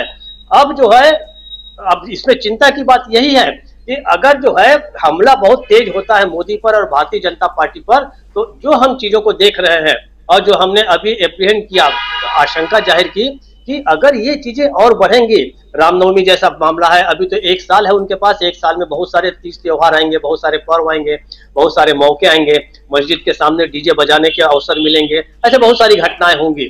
तो देखना ये होगा कि जो बीजेपी है, आरएसएस जो है, उनकी जो आर्मी है, उसके जो लोग हैं, वो इस चीज को और कितना मैक्सिमाइज करते हैं। जो मैनिफेस्टेशन होगा इन चीजों का और बढ़ाया जाएगा, ये बात तो है। लेकिन कांग्रेस को ये देखना होगा कि अब वो न डगमगाए, अगला 1 साल जो है उसे बहुत ही मजबूती से अपने पांव जमा कर रखते होंगे इन्हीं आर्थिक मुद्दों के ऊपर, क्योंकि अब ये चीजें जो है वो क्लिक कर गई हैं। ये बात जरूर है कि अभी भी समय लगेगा, अभी भी एक बहुत बड़ा वर्ग ऐसा है जो मोदी की इन सारी कमियों के बावजूद मोदी के साथ बना रहेगा। उसमें कौन से लोग हैं? सवर्ण लोग हैं, बहुत सारे ऐसे लोग हैं जो एंटी दलित मानसिकता रखते हैं, बहुत सारे ऐसे लोग हैं जो मुस्लिम विरोधी हैं, तो अल्पसंख्यकों के खिलाफ हैं, वो तो अभी भी उनके साथ जुड़े रहेंगे। देखना यह है कि 1 साल में कांग्रेस ऐसी क्या बात कर सकती है कि उस वर्ग को तोड़ सके, क्योंकि वो जो वर्ग है वो एक तरह से डिसीजन मेकर भी है और बड़ा इन्फ्लुएंस करता है अपने से नीचे वाले वर्ग की ओर। जब लोग देखते हैं कि ये वर्ग अभी भी मोदी के साथ है, भारतीय जनता पार्टी के साथ है, तो जो पूरा का पूरा ओपिनियन चेंज जो होगा वो बहुत देरी से होगा। हाँ, दूसरी बात यह है कि अब जो बहुत सारे जो विपक्षी दल भी बढ़ चढ़कर जो ये कर रहे हैं, हमला कर रहे हैं। अरविंद केजरीवाल देखिए कि इतने लंबे समय के बाद पहली बार उन्होंने इतना बड़ा मामला किया, तो उसका एक कारण यह है कि वो जान गए हैं कि ये जो नाव है काफी आगे तक जाएगी, जितना जल्दी हो सकता है इस नाव पे या बस जो भी है उस पे आप सवार हो जाइए। अगर ये बस छूट गई तो बहुत दिक्कत होगी। आज तो केवल 2 ही मंत्री उनके जेल में हैं। दूसरा, ममता बनर्जी भी जानती हैं कि अगर कांग्रेस का साथ नहीं दिया, लेकिन आप ये बताइए कि कंपोजिट तरीके से संयुक्त रूप से अभी तक जो है विपक्ष क्या इन सारे मुद्दों को उठा रहा है? अदानी का नाम कितने लोग ले रहे हैं, आप खुद देख लीजिए। बहुत सारे आर्थिक जो बदहाली है, बहुत सारी जो समस्याएं हैं, बेरोजगारी की बात है, इसको कितने लोग उठा रहे हैं? असली बात अभी यह है कि बहुत सारे विपक्षी दल तौल रहे हैं कि हमें कांग्रेस के साथ अगर हम जाएंगे उसका नफा नुकसान क्या है। आज से लगभग 2 महीने 3 महीने पहले जो कहा गया था कि नीतीश कुमार ने कहा था कि भाई हम तो इंतजार कर रहे हैं कि कब कांग्रेस बुलाए, और उधर खुर्शीद आलम साहब ने भी कहा कि हम भी तैयार हैं। नीतीश कुमार का कहना था कि पहले कौन आई लव यू बोले, इसका इंतजार हो रहा है। तो असली बात तो यह है कि इस 2-2.5 महीने के बाद भी आई लव यू की बात छोड़ दीजिए, अभी तो नजरें ही चार नहीं हुई हैं। अभी तक विपक्षी दल के साथ कांग्रेस का ऐसा डायलॉग नहीं दिख रहा है कि जो जनता तक मैसेज भेजे कि हाँ आप लोग जो है सब मिलके चुनाव लड़ेंगे, और उसके पहले हमारे जितने जनता के जो मुद्दे हैं, बेरोजगारी के मुद्दे हैं, इसको एक संयुक्त रूप से उठाए। विमर्श गढ़ लेना पर्याप्त नहीं होगा, विमर्श को आगे बढ़ाना बहुत जरूरी है, उसको पेनिट्रेट करना होगा आपको जनता के बीच। केवल आप ऊपर समीक्षकों के जरिए या अखबार के लेखों के जरिए या आप उसको अन्य बातों के जरिए, आप प्रेस कॉन्फ्रेंस के जरिए इन विमर्श को उठाते हैं, बहुत अच्छी बात है। शुरुआत तो अल्टीमेटली वहीं से होगी। मैं भी मानता हूं कि जो पढ़े लिखे लोग हैं, जो राजनेता हैं, जो डिसीजन मेकर्स हैं, वही बात को उठाएंगे। लेकिन आप उसको पेनिट्रेट करने के लिए क्या कर रहे हैं? क्या ऐसा मैकेनिज्म पूरा का पूरा विपक्ष क्या बना सका? विमर्श हो चुका है, सीधे सीधे 2 रेखाएं विभाजित हो चुकी हैं। एक तरफ जनसरोकार के मुद्दे हैं जिसको राहुल गांधी उठा रहे हैं, लेकिन राहुल गांधी के साथ स्वर में स्वर मिला के कितने लोग आगे आ रहे हैं ये भी तो देखना होगा। आप अगर सोच रहे हैं कि केवल राहुल गांधी के जरिए आप 2024 की नैया पार करना चाहते हैं तो उसे बहुत सारी कठिनाइयां होंगी जी। न केवल आपको विमर्श गढ़ना है, बल्कि आपको पूरी बिसात ही बिछानी है। उसमें आपको तय करना पड़ेगा कि आपको किसके साथ जाना है, किसके साथ नहीं जाना है। क्योंकि आप जिस समय जैसे जैसे मजबूत होंगे कांग्रेस, वैसे वैसे इन क्षत्रपों की भी अपेक्षा बढ़ेगी कांग्रेस से, वो ज्यादा सीटों की डिमांड करेंगे। इसके लिए आप क्या कर रहे हैं? अभी तक इसकी कोई शुरुआत नहीं हुई है। मैं मानता हूं कि अभी 1 साल का समय है, लेकिन इतना भी अधिक समय आपके पास नहीं है कि आप बहुत लेजरली बात करें। आप कोई रिसोर्ट में जाके बात नहीं करेंगे, आपको सड़कों पर उतरना पड़ेगा। आपको ये छोटी छोटी चीजें बहुत थोड़ा सा इंपैक्ट दे सकती, लेकिन आप कि अगर इसी के बल पे आप 2024 का पूरा नैरेटिव सेट हो जाएगा, तो ऐसा नहीं है। नैरेटिव सेट होना पर्याप्त नहीं है।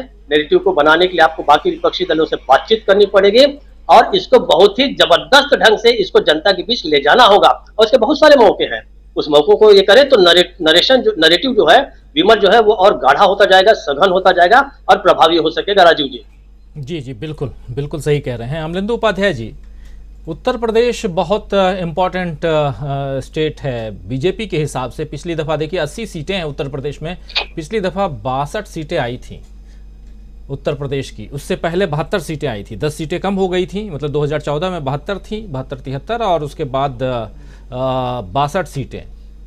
कांग्रेस के पास मात्र 1 सीट है सोनिया गांधी की, समाजवादी पार्टी के पास 5 सीट है और 10 सीटें जीत के आई थी मायावती। लेकिन उत्तर प्रदेश की नैया अगर पार लगाने की बात देखी जाए, सिर्फ उत्तर प्रदेश ही नहीं, जो बीजेपी जिस पिच पे खेलती है और जिसमें बीजेपी को अभी तक 2 सीटों से 303 सीटों पर पहुंचने का जो एक माध्यम मिला है, जरिया मिला है, वो वही है जहां जिस शब्द का इस्तेमाल आज कर रहे थे प्रधानमंत्री नरेंद्र मोदी। और क्या नजरें टिकी हुई हैं खासकर उत्तर प्रदेश पे, खासकर पश्चिम बंगाल पे, खासकर बिहार पे? तो उत्तर प्रदेश में हालांकि कुछ नहीं है, लेकिन नजरें टिकी तो होंगी ना। और ऐसे में क्या ये जो चल रहा है ये सही दिशा है बीजेपी के हिसाब से देखा जाए तो?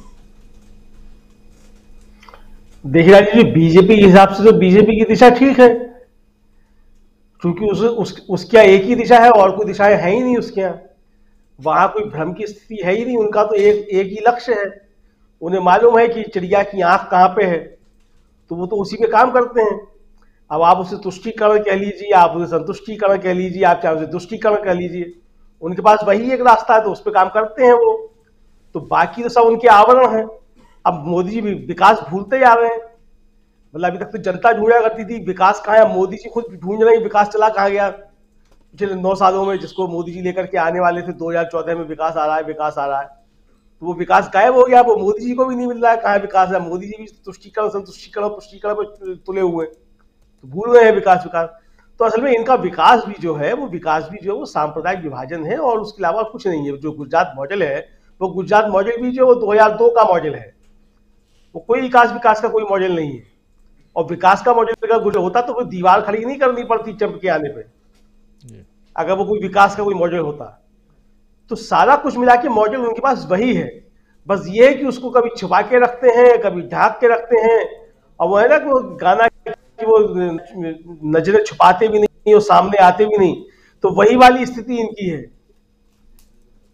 कि छुपाते भी नहीं और नजरें मिलाते भी नहीं, तो वही सब करते हैं ये। तो कुल मिला के इनका जो एजेंडा है राजीव जी, वो कुल मिला के सांप्रदायिक ध्रुवीकरण, और यही एजेंडा है इनका। और इसी से इनको लगता है कि बैतरणी इनकी पार होगी। 2014 में भारतीय जनता पार्टी की सरकार बनाने में राजीव जी उत्तर प्रदेश के जो मुजफ्फरनगर के दंगे थे उनकी बहुत बड़ी भूमिका है। और गुजरात के बाद मुजफ्फरनगर जो था वो बहुत बड़ी प्रयोगशाला भारतीय जनता पार्टी की थी।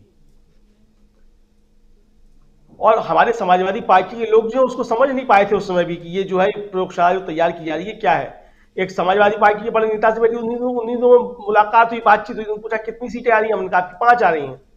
बोले कैसे? तो मैंने मुजफ्फरनगर का असर है, आपके ऊपर पड़ा है असर। तो उनका कि अरे आप लोग जो है ऐसी समीक्षा सब करते हैं, हमारी तो पश्चिम में पहले भी 2 सीटें थी। मैंने कहा पश्चिम में आपकी अभी भी 2 सीटें रहेंगी, लेकिन जो पूरब में सीटें आई थी वो सब गायब हो जाएंगी। और वही हुआ। तो आप समझ ही नहीं पाते हैं कि इनकी ये तैयारियां क्या हो रही हैं कुल मिला के। अब आप देखिए बिहार में जो हो रहा, रामनवमी पे जो हुआ, इसकी भूमिका तो पहले से तैयार हो गई थी। वो जो यूट्यूबर पकड़ा गया है, कौन कश्यप नाम का जो है, वो जो फर्जी वीडियो डाल के तमिलनाडु और बिहार का जो दंगा कराना चाहता मनीष कश्यप है, मनीष कश्यप, तो तैयारी तो वहां से शुरू हो रही थी। और बयान आया बाकायदा एमके स्टालिन का कि जब से हमारे यहाँ जो विपक्षी एकता की बात हुई उसके बाद से आधे से इस काम पे शुरू हो गया। तो इनका ये एजेंडा है, ये पूरे देश भर में इसको लागू करेंगे, चूंकि देख रहे हैं अच्छी तरीके से आर्थिक बदहाली है देश की। अब वो मुद्दा बन रही है और राहुल गांधी उसको मुद्दा लगातार बना रहे हैं और ये मुद्दा बनता जा रहा है। तो आर्थिक बदहाली पे जनता सोचने ना पाए, जनता ये सोचने ना पाए कि उसकी रोजी रोटी की जो सवाल है वो ना होने पाए। जनता यह नहीं सोचने पाए कि भाई हमारी तो आमदनी कम हो गई, हमारी तो रोटी के फाके हो गए, हम तो 4 किलो अनाज पे आ गए और अडानी जी की संपत्ति बढ़ती चली जा रही है। तो जनता का ध्यान इस पर न जाने पाए, तो इसलिए इनके पास एकमात्र सहारा जो है यही दंगे वंगे, यही सब चीजें हैं, हिंदू मुस्लिम यही इनकी पिच है और इसी पे अभी खेलेंगे पूरी शिद्दत के साथ में। और जैसा कि प्रशांत जी ने कहा कि अभी कोई बालाकोट जैसा नहीं कर सकते, निश्चित तौर पर नहीं कर सकते बालाकोट जैसा। लेकिन ये और बहुत सी चीजें कर सकते हैं राजीव जी, जो पाकिस्तान में हो रहा है वो भी यहां कुछ कर सकते हैं। जो नेतन्याहू साहब कर रहे थे इजराइल में, वो पाकिस्तान में भी शुरू हुआ है। वहां भी जो है वो सुप्रीम कोर्ट के ऊपर कुछ बंदिशें टाइप की सब चीजें शुरू हो गई, तो यहां भी सब चीजें, मतलब जो मित्रों की मंडली है, अब वो शहबाज शरीफ भी तो मित्र मंडली के ही हैं। उनकी मां के लिए भी तो गए थे, शॉल वाली जो थी, आम डिप्लोमेसी जो थी, वो सब जो थी। तो ये सारी चीजें चल रही, तो अब पाकिस्तान से भी मदद आएगी। चुनाव आ रहा है तो पाकिस्तान को तो आना ही आना है, वो तो जाहिर सी बात है कि आता ही आता है। जब भी चुनाव आता है पाकिस्तान आता है हमारे यहाँ। तो अब कर्नाटक के चुनाव आ रहा है तो पाकिस्तान भी आएगा, बस थोड़ी देर में आने वाला है। तो तुष्टीकरण के बाद उसी का नंबर होता है बस पाकिस्तान का, तो वो भी आएगा। उसकी भी जिम्मेदारी बनती है, भारत के अंदर चुनाव है तो पाकिस्तान को आना चाहिए, निश्चित तौर पर आएगा। फिर अभी कोई हमारा नेता जो है बयान देगा कि 350 आतंकवादी आने वाले हैं, तो इनको सब मालूम रहता है जब चुनाव आते हैं कि कहां से आ रहे होते, कहां से नहीं आते। तो राजीव इनके पास को मिला कि यही एक एजेंडा है, और ये ध्यान हटाने के लिए जनता का, कि जनता अपने असली सवालों पे, रोजी रोटी रोजगार के मसले जो हैं, किस तरीके से लोगों की आमदनी कम हो रही है, किस तरीके से महंगाई लगातार बढ़ रही है, रोजगार छीने जा रहे हैं, आरक्षण छीना जा रहा है, ये सारी चीजें जो है वो मसले ना बनने पाए। तो इसलिए इनके पास यही एक रास्ता, और ये इसी पे खेलेंगे पूरे 1 साल भर तक। जी राजीव जी बिल्कुल। स्वामी जी, आपको भी लगता है कि बीजेपी ने अपने पिच को तैयार कर रखा है, जो पुरानी उसकी रीति नीति रही है चुनाव लड़ने की, उसी रीति नीति पे वो आगे बढ़ते हुए दिखाई दे रही है? और जो 2019 का चुनाव था, वो उसमें जो बालाकोट वाला जो मामला आया, वो एक अलग, उसमें कहें तो कई गुना बढ़ोतरी उनकी पॉपुलैरिटी में करके गया। लेकिन नॉर्मल जिस पिच पे बीजेपी खेलती रही है, सियासी लड़ाई लड़ती रही है, उसी पिच को फिर से धीरे धीरे मतलब उसको तैयार किया जा रहा है, जिसमें पाकिस्तान भी होगा, जैसा अमलेंदु उपाध्याय जी कह रहे हैं। लेकिन जो मूल मुद्दे हैं, महंगाई है, बेरोजगारी है, नफरत है, ये सब मुद्दे फिर क्या धरे के धरे रह जाएंगे? लेकिन राहुल गांधी दूसरी तरफ पैरेलली देखा जाए तो उनकी लोकप्रियता में जो इजाफा हुआ है, वो इसका मतलब कहीं ना कहीं ये भी है, जो CSDS की अभी जो रिपोर्ट आई थी, उस रिपोर्ट के अनुसार अगर 2% भी इनका वोट बैंक कम होता है और 2% कांग्रेस का वोट बैंक बढ़ जाता है, तो परिस्थितियां बिल्कुल बदली हुई नजर आएंगी। तो क्या फिर से बार बार हिंदुस्तान की जनता भी उसी पिच पे खेलने के लिए तैयार दिखाई देती है, या कुछ और है? आने वाले समय में कुछ और भी हम देखेंगे। किस नजर से देखते हैं आप इसको? देखिए राजीव जी, मुझे ऐसा लगता है कि बीजेपी ने अपनी पिच पूरी तरह से खराब कर ली है। देखिए, हम जितने लोग यहां बैठे हैं सब हिंदू हैं। हम हिंदुओं का तुष्टीकरण कैसे हुआ है 9 साल में, कोई एक बता दे। क्या मुझे पेट्रोल 50 रुपए का मिला है और मुसलमानों को 150 रुपए का मिला है? क्या दूध मेरे लिए महंगा नहीं हुआ है, उनके लिए महंगा हुआ है? क्या हिंदुओं के बच्चों को नौकरियां मिली हैं, मुसलमानों के बच्चों को नौकरियां नहीं मिली हैं? तो हम हिंदुओं का तुष्टीकरण कैसे हुआ है, पहले तो मुझे ये बता दें। दूसरा, जो परिवर्तन मैं देख रहा हूं, जो दीपक जी ने कहा, और बिल्कुल बड़ी सही बात कही, जो ओपिनियन मेकर था इस सोसाइटी का, हिंदुओं में जो ओपिनियन मेकर था, आज मैं व्हाट्सएप और फेसबुक पे और जो बात करता हूं, ये ओपिनियन मेकर में जितना ज्यादा शिफ्ट हुआ है, जिसको सबसे ज्यादा बेनिफिट हुआ है।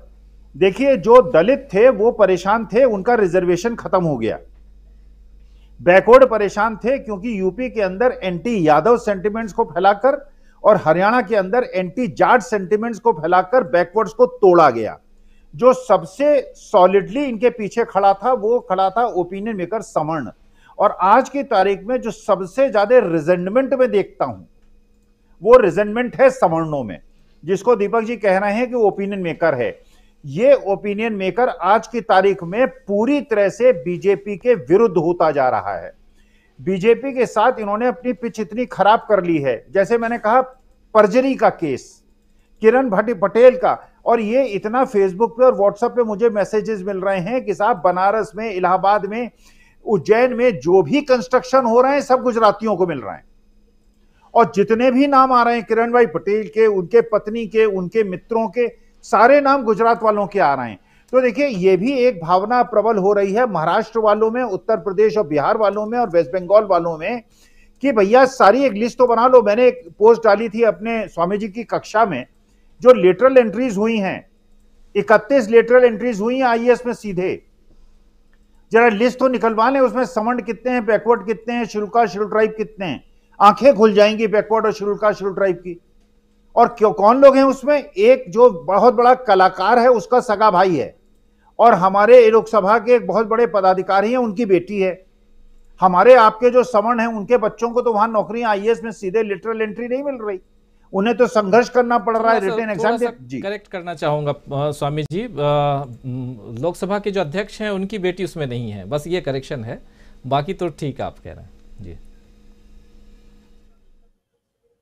चलिए सूचना के अनुसार तो है, लेकिन आप कह रहे हैं तो मैं मान लेता हूं। लेकिन देखिए वास्तविकता यह है कि जो रिजनमेंट है, जो ओपिनियन मेकर्स हैं, ओपिनियन मेकर्स में बहुत ज्यादा रिजनमेंट है और पूरी हवा पलट रही है, पूरी पलट गई है। और जो विपक्ष कर रहा है, हम लोग मीन में विपक्ष में न निकालें। जो विपक्ष कर रहा है, जैसे कर्नाटका का इलेक्शन अभी प्रशांत जी कह रहे थे, बताएंगे जेडीएस और कांग्रेस का समझौता इसलिए अनुचित है क्योंकि जो वहां मैसूर बेल्ट है, जहां पर जेडीएस और कांग्रेस के बीच में ही संघर्ष होता है, वहां बीजेपी कहीं पिक्चर में नहीं है। 50 सीटें हैं वहां पर। वहां पे अगर कांग्रेस और जेडीएस का संघर्ष हो जाएगा, बीजेपी को स्पेस मिल जाएगी। इसी वजह से कांग्रेस का वोट परसेंटेज ज्यादा होने के बावजूद उसको सीट ज्यादा नहीं मिली। तो जेडीएस और कांग्रेस लड़े मैसूर रीजन में, कोस्टल एरिया में जहां पे बीजेपी स्ट्रांग है वहां कांग्रेस और ये बीजेपी लड़े, और बाकी जगह जो कांग्रेस और बीजेपी के बीच की लड़ाई हो। ये संघर्ष जो हो रहा है और जो स्ट्रेटेजिक मैनेजमेंट के हिसाब से काम हो रहा है, मेरे ख्याल से विपक्ष जो कर रहा है, राहुल गांधी जो कर रहे हैं, ममता बनर्जी जो कर रही हैं, बिल्कुल ठीक कर रही हैं और ऐसे ही होना चाहिए। और बिल्कुल रास्ता साफ है, पिच बीजेपी ने अपनी पूरी खराब कर ली है। जी, आपको भी लगता है मीनू जी आपको भी लगता है कि बीजेपी ने या ऐसे देखा जाए कि बीजेपी के पास आज की तारीख में अब चुनाव लड़ने जा रहे हैं, नए मुद्दे हैं ही नहीं, पुराने मुद्दों पर बार बार लौटने की कोशिश कर रही है बीजेपी। राम मंदिर को भी लाने की बात 6 महीने पहले कह चुके हैं या 3 महीने पहले कह चुके हैं अमित शाह कि राम मंदिर का भव्य उद्घाटन करेंगे हम जनवरी के महीने में। तो ये सब जो है, यानी राम मंदिर का मुद्दा हो, चाहे 370 का मुद्दा हो, चाहे सिविल कोड की बात हो, ऐसे तमाम मुद्दे जो हैं, या फिर जो कुछ चल रहा है सांप्रदायिक तनाव, ये भी एक बहुत बड़ा मुद्दा रहा है जिसके तहत तुष्टीकरण की बात होती रही है। क्या लगता है कि इसके कारण ये एक पिच है? और दूसरा, क्योंकि पैरेलली लोग, जनता तो पूछती है कि भाई मोदी नहीं या बीजेपी नहीं तो कौन, और कौन का जवाब अगर आप देते हैं कि कांग्रेस, तो कांग्रेस क्या कर रही है आज की तारीख में? तो 6 महीने 8 महीने से जो कांग्रेस कर रही है वो अब जनता के बीच क्या उस हिसाब से पहुंचता हुआ दिखाई दे रहा है, ये मान लिया जाए? और अगर ये दिखाई दे रहा है तभी विपक्षी दल इनके साथ आ रहे हैं, ये भी माना जाए, या कुछ और है? जरा दोनों को पैरेलली समझाइए। राजीव जी, जो भाजपा जिस विचारधारा से प्रेरित पार्टी है, उस पार्टी में सांप्रदायिक सद्भाव के बजाय सांप्रदायिक दुर्भावना, सांप्रदायिक तनाव बनाए रखना 24 घंटे 365 दिन इस देश के अंदर, वो उनका प्रमुख एजेंडा है। और जो लेकिन मोदी जी के आने के बाद, सरकार में आने के बाद, मोदी जी किस बात पे किस घोड़े पे चढ़ के आए? विकास के घोड़े पे। उन्होंने धर्म की बात को पीछे डाल दिया। आप 2014 के मैनिफेस्टो में उनके राम मंदिर बनाने का प्रॉमिस भी नहीं था, तो वो केवल विकास और विकास के मुद्दे पे आए। गुजरात मॉडल उन्होंने साथ में सेहरा बांध रखा था गुजरात मॉडल का, और उसके घोड़े पे चढ़ के आए। लेकिन वो चीज बहुत लंबा जाने वाली नहीं थी, क्योंकि असल एजेंडा कुछ और था, दिमाग में कुछ और था। कभी दलित, कभी कोई पिछड़े, कोई महिलाएं, उनके कभी भी उनके कल्याण की बात उनके जीवन में, उनके एजेंडे में नहीं थी।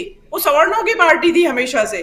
तो अब जब 9 साल हो गए, जब जनता इनका जो प्रपंच है, जो छल है, जो कपट है, वो समझ नहीं पा रही थी। लेकिन अब पब्लिक को बहुत अच्छे से समझ में आने लगा है, और सोशल मीडिया इसका बहुत बड़ा पैरामीटर है। उसमें दिखाई दे रहा है साफ साफ कि क्या माहौल क्या है।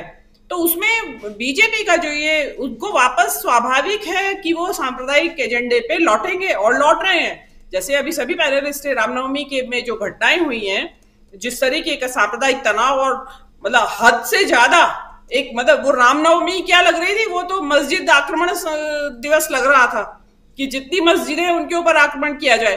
तो वो चीज, ये चीज उसके ऊपर उनको लगता है कि अब विकास के तौर पे वो डिलीवर नहीं कर पाए, कि विकास का क्या करें। वो विकास होता तो देश में बेरोजगारी क्यों फैलती, विकास होता तो देश की अर्थव्यवस्था मजबूत होती, विकास होता तो महंगाई, ऐसा बेतुकी महंगाई बढ़ रही है, तो वो सब ना होता तो उन सब मुद्दों, उन सभी पेडेस्टल पे फेल है बीजेपी। तो उनके लिए रहस्य है कि आखिर में एक बैसाखी रह जाती है सांप्रदायिकता की, और उसको मोदी जी ने अब उठा लिया है।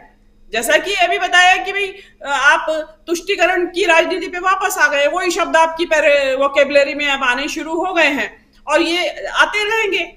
जैसे जैसे अभी कर्नाटक का चुनाव होगा और उसके बाद और चुनाव होंगे 2024 तक, आप देखिएगा कि हो सकता है बहुत कुछ हो रहा हो, बहुत कुछ हो जो कि आपने कल्पना भी नहीं की होगी, ऐसा कुछ होगा। अब दूसरी बात यह है कि मेरा ये कहना है कि जो अब 2024 का जो चुनाव लड़ा जाएगा वो उस नैरेटिव पे ही लड़ा जाएगा जो भारत जोड़ो यात्रा के नैरेटिव थे। उसमें 3 नैरेटिव थे, आर्थिक, सामाजिक और राजनीतिक। आर्थिक में यही था कि बढ़ती हुई असमानता, क्रॉनिक कैपिटलिज्म, कुछ लोगों के हाथ में सारे धन का संचय और बाकी 80 करोड़ जनता 5 किलो अनाज के ऊपर। तो वो चीज राहुल गांधी ने जो संसद में कही थी वो डेफिनेटली यही मुद्दा था, और वो सब सारे जितनी भी पार्टीज है वो सबको रिजाउंड कर रहा है। उनको समझ में आ रहा है कि ये बहुत बड़ा मुद्दा है अडानी, और अब बन गया है। भारत यात्रा के खत्म होते ना होते ही हिंडनबर्ग की रिपोर्ट आ गई और उसने समझा दिया लोगों को कि जो कहा जा रहा है। दूसरा मुद्दा भारत जोड़ो यात्रा का था सामाजिक, कि जो ये विद्वेष, सांप्रदायिक जो इन्होंने ज्वाला भड़का रखी है, इसको छोड़ो, नफरत छोड़ो, भारत जोड़ो, वो बात उन्होंने की। वो भी विदेश जो विपक्षी पार्टियां और आम जनता, उसमें बहुत बड़ा हिस्सा आम जनता का, वो भक्तों की मैं बात नहीं कर रही हूं, लेकिन एक बहुत बड़े हिस्से को समझ में आ रहा है कि ये बहुत लंबा हमें कहीं ले जाके नहीं छोड़ेगा ये मुस्लिम विद्वेष का मुद्दा। हमें वापस अपने उसी पुरानी गंगा जमनी तहजीब के ऊपर हमें आना पड़ेगा। तीसरा मुद्दा उनका संघवाद का मुद्दा था, जिसके बारे में कम चर्चा हुई थी। तो वो संघवाद का मुद्दा एक बहुत बड़ा मुद्दा होगा, जो हम, क्योंकि हम नॉर्थ इंडिया की बेल्ट में रहते हैं, हमें इतना इस चीज का एहसास नहीं है। लेकिन जो साउथ इंडिया है उसमें बंगाल भी हो जाए, लगा लीजिए, उसमें उड़ीसा भी लगा लीजिए, वहां से संघवाद, जो जिसके ऊपर टकराववादी संघवाद जिसको मोदी जी बढ़ावा दे रहे हैं अपने जब से गद्दी पे यहाँ सेंटर में आए हैं, उसमें आप जीएसटी में राज्यों का हिस्सा देख लीजिए, तरसा तरसा के देते हैं। उसमें राज्यपालों की भूमिका देख लीजिए आप, उसमें आपको, आप जो मतलब राज्यों को एक दो ये समझाया जाता है कि भाई आप हमारे कब्जे में रहो। जैसे मैंने अभी बताया कि कर्नाटक में अभी कल परसों ही वो दही का मुद्दा उन्होंने अननेसेसरी, वो क्या तरीका है कि पिन चुभाना राज्यों को। तो ये एक बहुत बड़े मुद्दे के तौर पे जो साउथ के राज्य है उसमें उड़ीसा और बंगाल, इसमें एक बहुत बड़े मुद्दे के तौर पे उभर के आएगा। ये अब जैसे जैसे 24 करीब आएगा, आप देखिएगा कितनी जबरदस्त आवाजें इस मुद्दे को लेके उठेंगी। तो ये जो आपने पूछा कि कांग्रेस क्या कर रही है, तो कांग्रेस तो भारत जोड़ो यात्रा के दौरान ही नैरेटिव सेट कर चुकी है। वो हालांकि उसका मतलब ये नहीं था कि 2024 का नैरेटिव सेट कर रहे थे, लेकिन वो एक जो उसकी थीम थी भारत जोड़ो यात्रा की, तो वो ही जो भारत जोड़ो यात्रा की जो थीम थी वो ही इस देश के 2024 के मुद्दों का जो 2024 के चुनावों का नैरेटिव सेट करेगी। और उसमें अब कांग्रेस तो अपनी जीजा उससे काम कर ही रही थी, राहुल गांधी तो बहुत लगातार कर ही रहे थे इस मुद्दे पे काम। अब राहुल गांधी की जो डरो मत निर्भयता से अन्य राजनीतिक दलों के नेताओं को भी हिम्मत मिली है कि हमें डरना नहीं चाहिए, मुंह खोले हम भी। तो उसमें जो आप देख ही रहे हैं अभी 2-3 दिन से, पिछले 2-3 दिनों से, तो ये मेरा कहना था राजीव जी। बिल्कुल बिल्कुल बिल्कुल, बहुत सारी बातें हम कर रहे हैं। और कांग्रेस ने नैरेटिव सेट कर दिया है क्या? हम अभी तक बीजेपी की बात तो कर रहे थे, लेकिन कांग्रेस का जिक्र अभी आप कर रही हैं मीनू जी, और ये बहुत इंपॉर्टेंट है। यहाँ कांग्रेस के नज़रिए से ज़रा देखा जाए और हमारे जो बाकी साथी हैं उस हिसाब से ज़रा सबसे पहले आना चाहता हूँ प्रोफेसर रविकांत जी। क्या कांग्रेस ने 6-8 महीने पहले जब राहुल गांधी सड़क पे आए कन्याकुमारी से कश्मीर तक, नैरेटिव सेट? देखिए राजीव जी, जिस शब्द का मैंने पहले इस्तेमाल किया था कि मोदी जी कह रहे हैं कि तुष्टीकरण होता था और हो रहा है, लेकिन असल में मोदी जी, उनकी पार्टी और उनकी आइडियोलॉजी समाज का तुष्टीकरण कर रही है। मैं इसमें एक शब्द और जोड़ना चाहता हूं। अभी हमारे तमाम सम्मानित पैनलिस्ट ने जिन बातों को कहा, उसका लब्बो लुआब ये भी है कि इस देश में गुजराती उपनिवेशीकरण भी चल रहा है। ये जो असमानता की खाई चौड़ी हो रही है, जहां आप देखिए कि कोई भी कॉन्ट्रैक्ट हो वहां गुजराती, इवन जिस कोरोना काल में जहां पे पूरे देश में लॉकडाउन कर दिया एक दिन अचानक आकर के, और केजरीवाल जो सवाल उठा रहे हैं वो सवाल बेजा नहीं है, उस बहुत सोचनीय सवाल है कि अचानक 8 बजे आकर के जो आप करते हैं वो बिल्कुल तानाशाही प्रवृत्ति को दिखाता है कि आप बिना किसी चिंतन मनन के कि क्या होगा, लेकिन बावजूद इसके जहां जहां गुजराती फंसे हुए थे उन गुजरातियों को स्पेशल ट्रीटमेंट मिल रहा था। उत्तराखंड में 2-2 बसें लगा करके गुजरातियों को वापस भेजा गया। तो ये जो गुजराती उपनिवेशीकरण की प्रक्रिया चल रही है इस देश में, और मोदी जी तो कह रहे हैं हिंदुओं को, अब वो यही हो ही रहा है, डर की खेती चल रही है, नफरत की। उन्होंने कहा कि नहीं साहब, हिंदुओं के साथ बड़ा अन्याय हुआ। अब असल में आप न्याय करने पर चले, क्योंकि जो मुस्लिम है वो तो घोषित रूप से 14% मुस्लिम और नौकरियों में बमुश्किल 4%। क्लास 1 में तो 1 से 1.5% है। वो अधिकांश जो आबादी मुसलमानों की है वो दिहाड़ी मजदूरी करती है या छोटे मोटे काम धंधे करती है। अब एक बार जरा ये सोचिए राजीव जी, मोदी जी ने जो नौकरियां खत्म की हैं उसका असर किस पे हुआ है? मुसलमानों पर हुआ क्या? इसका सीधा असर तो उस कोर वोटर पर हुआ है जो छाती पीट करके 9 साल से बीजेपी को वोट कर रहा है, बीजेपी की भक्ति में लीन है। मोदी जी ने उसको वहां पहुंचा दिया है जहां पे ये तथाकथित अल्पसंख्यक बेचारा है। अब ये पकौड़ा राष्ट्रीय रोजगार हो गया है, तो वो पकौड़ा तल सकता है या पंचर जोड़ सकता है, मजदूरी कर सकता है। तो असल में हित किसका हुआ है? ये बातें राहुल गांधी जब उठा रहे हैं भारत जोड़ो यात्रा के जरिए, तो वो उस नैरेटिव को सामने ला रहे हैं कि जो इस देश में समता के साथ न्याय और बंधुत्व, इन मूल्यों को स्थापित करे। और इन 3 मूल्यों की बात मैं इसलिए कर रहा हूं, बाबा साहब डॉक्टर अंबेडकर ने संविधान सभा में बंधुत्व पर बहुत जोर दिया था, और नेहरू से जब डिस्कस किया तो नेहरू भी इन तीनों शब्दों को लेकर के बहुत संवेदनशील थे कि हमें कैसा देश बनाना है। एक तरफ तो विकास, जो अब नेहरू के समय का आप सपना देखिए, जिनको आज रोज ये गाली देते हैं, आईआईटी खड़े किए, आईआईएम खड़े किए, भाखड़ा नागल बांध।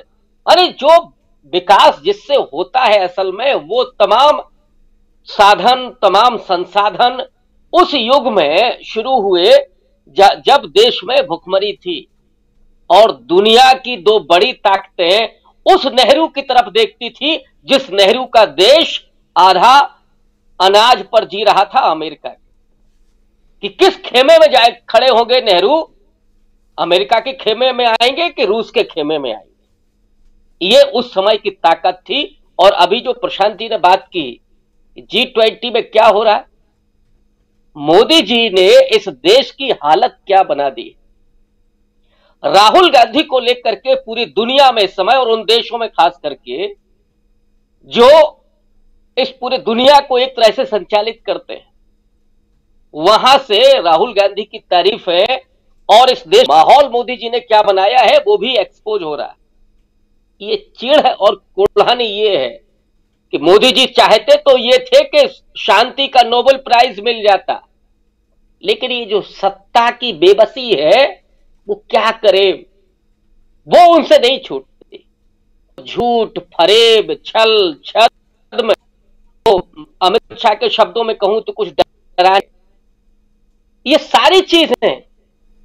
और जो हो रहा है, कहा था कि इस देश में शांति और अमन चैन हो गया, दंगा नहीं, आप कर दंगाई बना रहे हैं।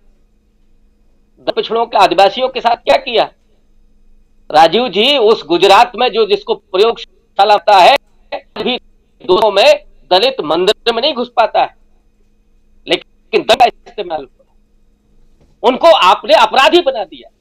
और ऐसे लोग, मतलब ये जो विश्व है कि एक रेपिस्ट आपके बड़े समारोह में बैठा हुआ है, आपका देश बनाना चाहते हैं? क्या हमें शर्म नहीं आती अपने आप पर कि हमने ऐसे प्रधानमंत्री को उस राज्य से हम चुन करके लाए हैं जहां पे रेपिस्टों की पूजा होती है, जहां पे दंगाइयों की पूजा होती है। इसी उत्तर प्रदेश मुजफ्फरनगर के बाद के जो हालात थे, इंस्पेक्टर सुबोध कुमार सिंह के हत्यारों की पूजा हुई। और अगर राहुल गांधी नफरत मिटाने की बात कर रहे हैं, इस देश में विकास की बात कर रहे हैं, न्याय की बात कर रहे हैं, तो फिर निश्चित रूप से इन 10 सालों में, 9 सालों में लोग पलट करके देख रहे हैं कि हमने क्या बोया था और हमने क्या काटा है। अब हमें एक नई हवा की तरफ, एक नई रोशनी की तरफ निकलना होगा, जो होगा आइडिया ऑफ इंडिया, जिसको कभी हमारे पुरखों ने सोचा था कि हम कैसा भारत बनाएंगे। उस भारत की तरफ तमाम उन मुश्किलों के बावजूद, चाहे जेल जाना हो, चाहे हमले हो, वो हमले जबानी नहीं, हाथरस में तो राहुल गांधी पर हमला हुआ, पुलिस ने उनको धकेलाया। वो व्यक्ति जिसके घर में 3-3, 4-4 प्रधानमंत्री, तो राहुल गांधी उन तमाम धक्कों को, अपमान को, जेल के डर को, इन सारी चीजों को सह करके अगर आज खड़े हुए हैं, तो इस देश की आवाम उस तरफ देख रही है और दुनिया के वो मुल्क भी देख रहे हैं जो भारत में लोकतंत्र को जीवित रखना चाहते हैं, देखना चाहते हैं, ताकि दुनिया और भी इस लोकतांत्रिक व्यवस्था की तरफ आगे बढ़ सके। जी राजीव जी, हमारे प्रधानमंत्री जी तो कहते हैं मदर ऑफ इंडिया जो है मदर ऑफ डेमोक्रेसी है। डेमोक्रेसी को लेकर के राहुल गांधी जब कुछ कहते हैं तो बात कुछ और हो जाती है।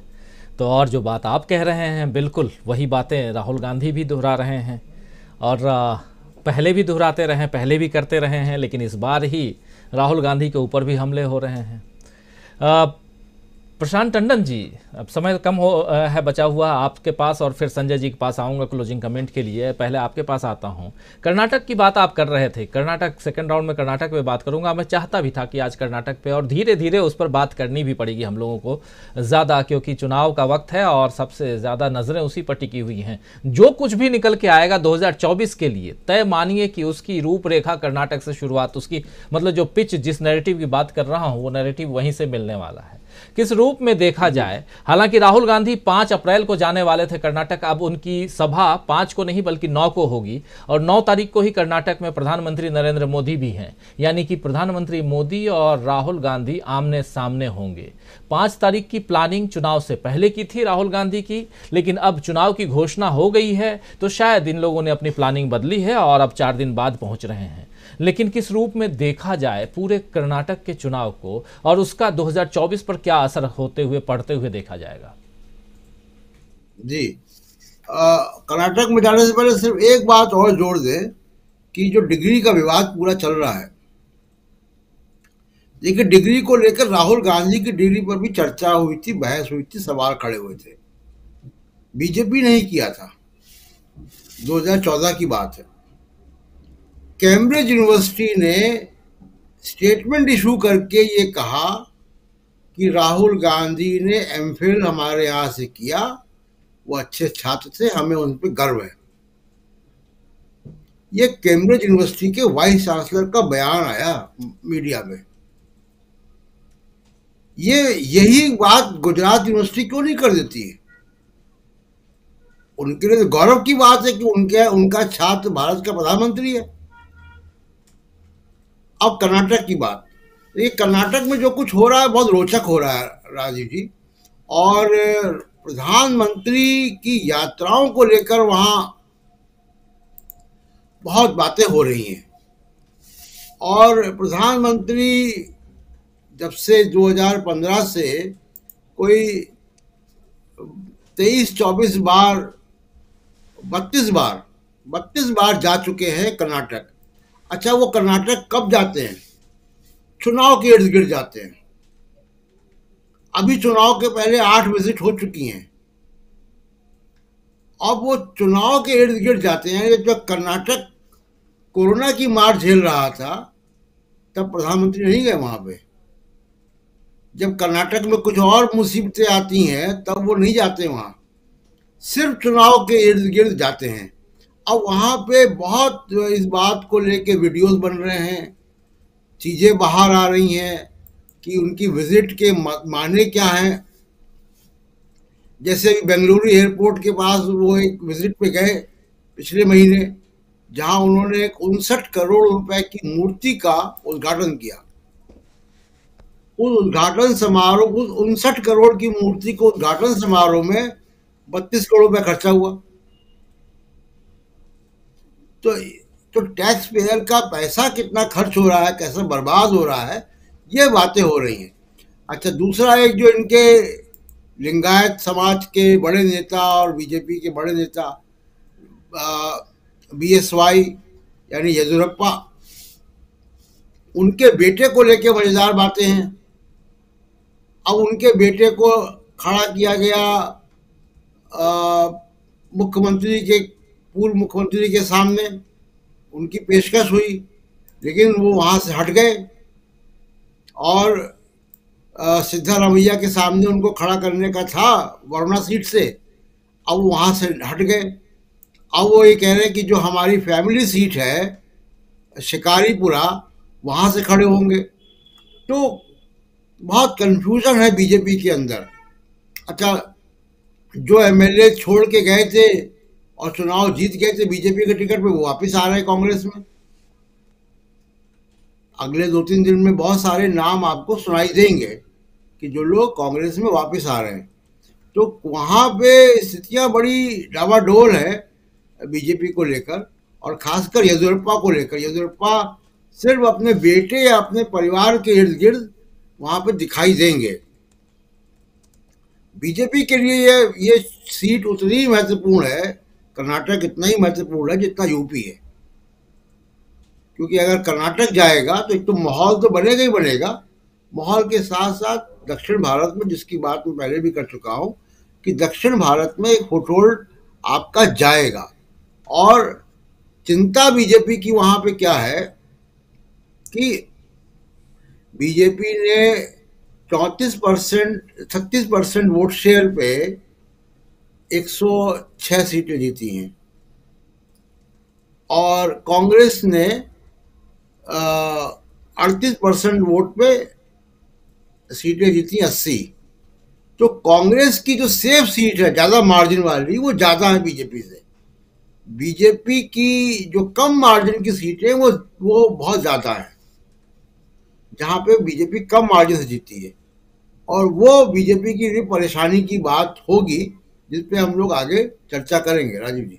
जी बिल्कुल बिल्कुल, कर्नाटक पर बहुत चर्चा भी बाकी है और कर्नाटक जाकर भी हम वहाँ क्या कुछ चल रहा है वो भी दिखाएंगे आप लोगों को। वहाँ से लाइव और ग्राउंड जीरो से क्या कुछ चल रहा है ये भी दिखाने की कोशिश करेंगे। तो आने वाले समय में कर्नाटक के लिए आप लोग भी तैयार रहिए। वहाँ का नाटक जो है वो जारी है और जारी तब तक रहेगा जब तक कि 2024 का चुनाव न खत्म हो जाए।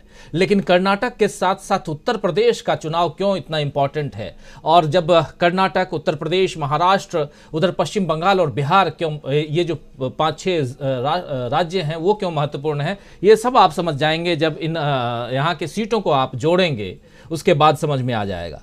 तो बहुत कुछ बाकी है, उसमें समझेंगे हम आने वाले समय में। क्लोजिंग कमेंट चाहता हूं संजय जी आपसे, और क्या देखा जाए, कर्नाटक कांग्रेस के लिए भी उतना ही इंपॉर्टेंट है क्योंकि राहुल गांधी की 18 दिन की यात्रा वहां रही। भारत जोड़ो यात्रा में 18 दिन सबसे ज्यादा दिन रहे और कर्नाटक में उन्होंने जमीन को जितना ज्यादा उर्वरक बना दिया राहुल गांधी ने, अब वो सोच रहे हैं कि फसल काट ली जाए। लेकिन क्या इतना आसान है? बीजेपी की सरकार वहां है और बीजेपी को लेकर के मोदी जी को कहा ही जाता है कि ये किन प्रकार, जैसे अभी बता रहे हैं प्रशांत टंडन जी की 8 बार ऑलरेडी जा चुके हैं और कितने पैसे खर्च होते हैं। एक बात यहाँ ये समझ में नहीं आई कि आखिर चुनाव इतनी जल्दी, मतलब चुनाव की घोषणा इतनी जल्दी क्यों हो गई, और पिछली दफा 2 चरणों में चुनाव की जगह इस बार 1 चरण में चुनाव।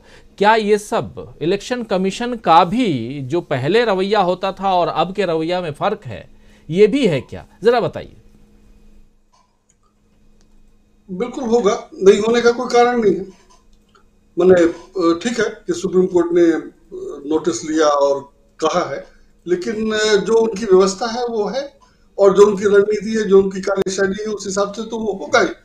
लेकिन फैक्ट ये भी है कि बीजेपी का इलेक्शन ये लोग, बीजेपी कह रहे, कर्नाटक का इलेक्शन ये लोग पहले हारे थे और बाद में विधायक खरीद करके इन्होंने सरकार बनाया था, और फिर उसमें भी स्पीकर के फैसले में विवाद था और वो भी सुप्रीम कोर्ट तक गया, और फिर बाद में जो दल बदल का मामला था और फिर उन लोगों को दोबारा चुनाव लड़ना पड़ा और तब जाके सरकार बनी। तो पिछला चुनाव भी कांग्रेस ही जीती थी, बीजेपी हार गई थी, अगर मेरी याददाश्त सही है तो इसलिए कांग्रेस वहां जीत जाएगी, इसमें मुझे कोई शक नहीं है। उसके बाद क्या होगा और ये क्या कर पाएंगे वो ज्यादा इंपॉर्टेंट है। तो जैसे हम लोग ये देख रहे हैं कि बीजेपी पहले के मुकाबले कमजोर हुई है या उसकी पोल खुल गई है, इसलिए वो अब वो सब कर पाएगी कि नहीं कर पाएगी, वो सब होगा। मुझे लगता है कि बीजेपी कांग्रेस पहले भी जीती थी और इस बार भी जीतेगी, उसमें मुझे कोई शक नहीं है, और कांग्रेस की तैयारी वगैरह जो है सो अच्छी है। लेकिन फैक्ट ये भी है कि राहुल गांधी तो चुनाव लड़ने के मूड में ही नहीं थे। राहुल गांधी ने जब पदयात्रा शुरू की थी और उसके प्रेस कॉन्फ्रेंस के दौरान वो हमेशा कहते थे कि मैं देश जोड़ने के लिए यात्रा कर रहा हूँ, चुनाव के लिए नहीं कर रहा हूँ। 2024 उन्होंने एक से ज्यादा प्रेस कॉन्फ्रेंस में कहा है कि 2024 टारगेट नहीं है। ये तो संयोग हुआ कि हिंडनबर्ग की रिपोर्ट आ गई और ये मामला हो गया और राहुल गांधी ने उसको उठाया क्योंकि किसी और ने नहीं उठाया, वगैरह वगैरह। राहुल गांधी को बीजेपी ने इतना डैमेज कर रखा था कि कुछ कहने लायक नहीं, और राहुल गांधी ने जिस ढंग से छोड़ दिया था या कांग्रेस ने, पूरी पार्टी ने जिस ढंग से छोड़ दिया था, उसमें मुझे नहीं लगता कि कांग्रेस की तैयारी थी 2024 लड़ने की। कांग्रेस ने, राहुल गांधी ने अपना सोचा होगा कि मैं मैदान बनाऊंगा, मैं पॉलिटिकली काम करूंगा, देश सेवा करूंगा, वगैरह वगैरह, लेकिन चुनाव लड़ने और जीतने की कांग्रेस की तैयारी मुझे नहीं लगता कि थी, और ये राहुल गांधी ने कहा भी है, इसलिए मैं वैसे नहीं देखता हूं। ये तो इन लोगों ने मौका दिया, और इन लोगों की कमजोरी है कि कांग्रेस की स्थिति मजबूत हो गई या होती लग रही है, वो अलग चीज है। लेकिन बीजेपी ने जो काम किया है, या हिंदुत्व वाला ही मामला अगर हम लोग देखें तो बीजेपी ने हिंदुत्व में ही क्या किया, जैसे कि मतलब अगर महंगाई बढ़ी है तो सबके लिए बढ़ी है, बेरोजगारी है तो सबके लिए है, वगैरह वगैरह, वो तो सब है ही है। स्पेसिफिक हिंदुत्व की बात करें तो अभी इंदौर में एक मंदिर की जमीन धंस गई, 36 लोग मर गए। अखबारों में खबर छप रही है बावड़ी की छत गिरने से लोग मरे। आप अगर फोटो देखें, और जिन लोगों ने भी फोटो देखी होगी तो वो समझ रहे होंगे कि बावड़ी में छत होती ही नहीं है, वो मंदिर की जमीन थी, बावड़ी को ढककर मंदिर बना दिया गया था।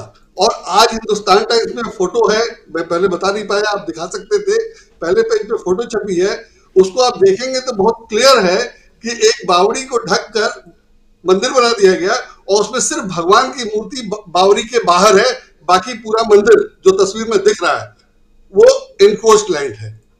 एनक्रोचमेंट हटाने के लिए जो चिट्ठी विट्ठी आई थी, उस पर इन लोगों ने कह दिया कि वो धार्मिक भावना है और धार्मिक भावनाएं ये होंगी, इसलिए एनक्रोचमेंट नहीं हटा और वो मंदिर गिर गया। तो हिंदुत्व में तो मंदिर का ये हाल है। आप बाबरी मस्जिद, आपका इशू था, आपको लग रहा था कि उससे इलेक्शन जीत सकते हैं, और आपने उसको इशू बनाया, आडवाणी जी यात्रा करते रहे, वगैरह वगैरह। लेकिन हिंदुत्व के लिए बीजेपी का जो सवाल है, तो इंदौर नगर निगम बीजेपी का है और उसमें ये मंदिर था। और इंदौर में एक पुराना मामला आप लोगों को याद होगा कि इंदौर में एक पुराने जर्जर बिल्डिंग को गिराने गए थे तो बीजेपी के एमएलए ने मारा था इंजीनियर को। तो कुल मिलाकर व्यवस्था यही है कि अगर नगर निगम का कोई इंजीनियर अगर खराब या पुरानी या कमजोर बिल्डिंग को गिराना जाता है तो नहीं गिरा सकता है, उसको मारा जाता है, और उस विधायक के खिलाफ कोई एक्शन नहीं हुआ। वो मंत्री का बेटा भी है विधायक, और क्रिकेट के बल्ले से मारा था, उस पर कोई एक्शन हुआ क्या हुआ कुछ नहीं पता है। वही लोग, वही बीजेपी के लोग मंदिर को ऐसा बनवाते, बावड़ी पे एनक्रोचमेंट करके मंदिर बनवा देते हैं, और वो मंदिर गिर जाती है, 36 लोग मर जाते हैं। अब आप एक्शन तो इंजीनियर और ऑफिसर्स पे लेंगे, लेकिन दोषी तो पॉलिटिशियन है, और उन्हीं लोगों ने नगर निगम को कार्रवाई नहीं करने दी थी, और जब बिल्डिंग गिराने पे नहीं करने दी थी तो मंदिर पे क्या करने देते। तो हिंदुत्व का तो ये हाल है कि 36 लोग मर गए और कहा यह जा रहा है कि इंजीनियर दोषी है। तो आपने हिंदुत्व को दिया क्या, मंदिर तक तो नहीं दे सके ढंग का, या अगर वो पहले इनकोस्ट लाइन पे बना था तो उसका तो फ्लोर तो आप मजबूत नहीं करवा पाए कि वो टूटे नहीं। तो ये तो हालत है मंदिर का। और ये सिर्फ इंदौर में नहीं, मथुरा में हमारे मित्र हैं विनीत नारायण, वो ब्रज रक्षक दल चलाते हैं, वो 10 साल से कह रहे हैं कि उनको काम ही नहीं करने दिया जा रहा है वहां, और जो उन्होंने काम किया था उसको तोड़ दिया गया, वो यूज नहीं हो रहा है। और जो सब मूर्ति वूर्ति थी वहां, तो हिंदुत्व का भी बुरा हाल है। और रामनवमी पे जुलूस में दंगा, रामनवमी पे जुलूस निकलता है और दंगा होता है, ये मैंने शाश्वत सत्य है, 1956-64 से चला आ रहा है। हर साल रामनवमी पे कहीं ना कहीं दंगा होता है। क्यों निकलता है जुलूस? तो आप हिंदुत्व के लिए निकलवाते हैं, और हिंदुत्व के लिए निकलवाते हैं तो पिटते क्यों हैं लोग? आप बचा नहीं पाते हैं। तो दोनों तो आप ही कर रहे हैं। अगर इतनी सुरक्षा व्यवस्था कर दी जाए, या मस्जिद के सामने से ना जाए, या दंगा ना हो, तो इनका मकसद नहीं सधेगा। इसीलिए वो दंगा होता है और इसीलिए वो जुलूस निकलता है। तो जुलूस निकालना बंद करने में, जब दिवाली पे पटाखे नहीं छोड़े जा सकते हैं, होली पे रंग कम खेलने के लिए कहा जा सकता है, तो रामनवमी का जुलूस क्यों जरूरी है? और अगर जरूरी है तो आप निकलवाइए ना कि दंगा ना हो। इतनी सुरक्षा नहीं दे सकते आप अपनी रथ यात्रा को? दे सकते हैं, लेकिन देना नहीं है, क्यों? दंगा होगा तभी इनकी बात बनेगी।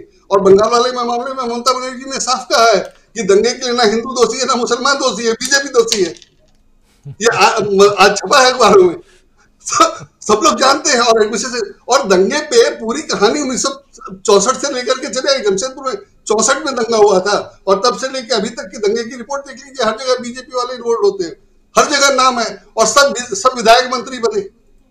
बीजेपी के जितने लोग दंगे में इन्वॉल्व हुए, जिन लोगों ने दंगा करवाया, जिन लोगों के जिद करने से, अगर कुछ और अपराध नहीं था तो जिद तो थी कि जुलूस इसी रास्ते से जाएगा, और उस रास्ते से जुलूस गया। उसके बाद दंगा हुआ, और उसके बाद वो विधायक नेता था तो विधायक हो गया, विधायक था तो सांसद हो गया, सांसद था तो मंत्री हो गया। रिकॉर्ड में है। तो ये तो दंगा ये लोग करवाते हैं।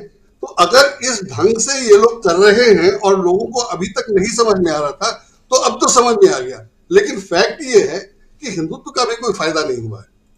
एक मंदिर के अलावा जो जनता के पैसे से बनाया और जिसके पैसे में भी हेरफेर है, और क्या मिला?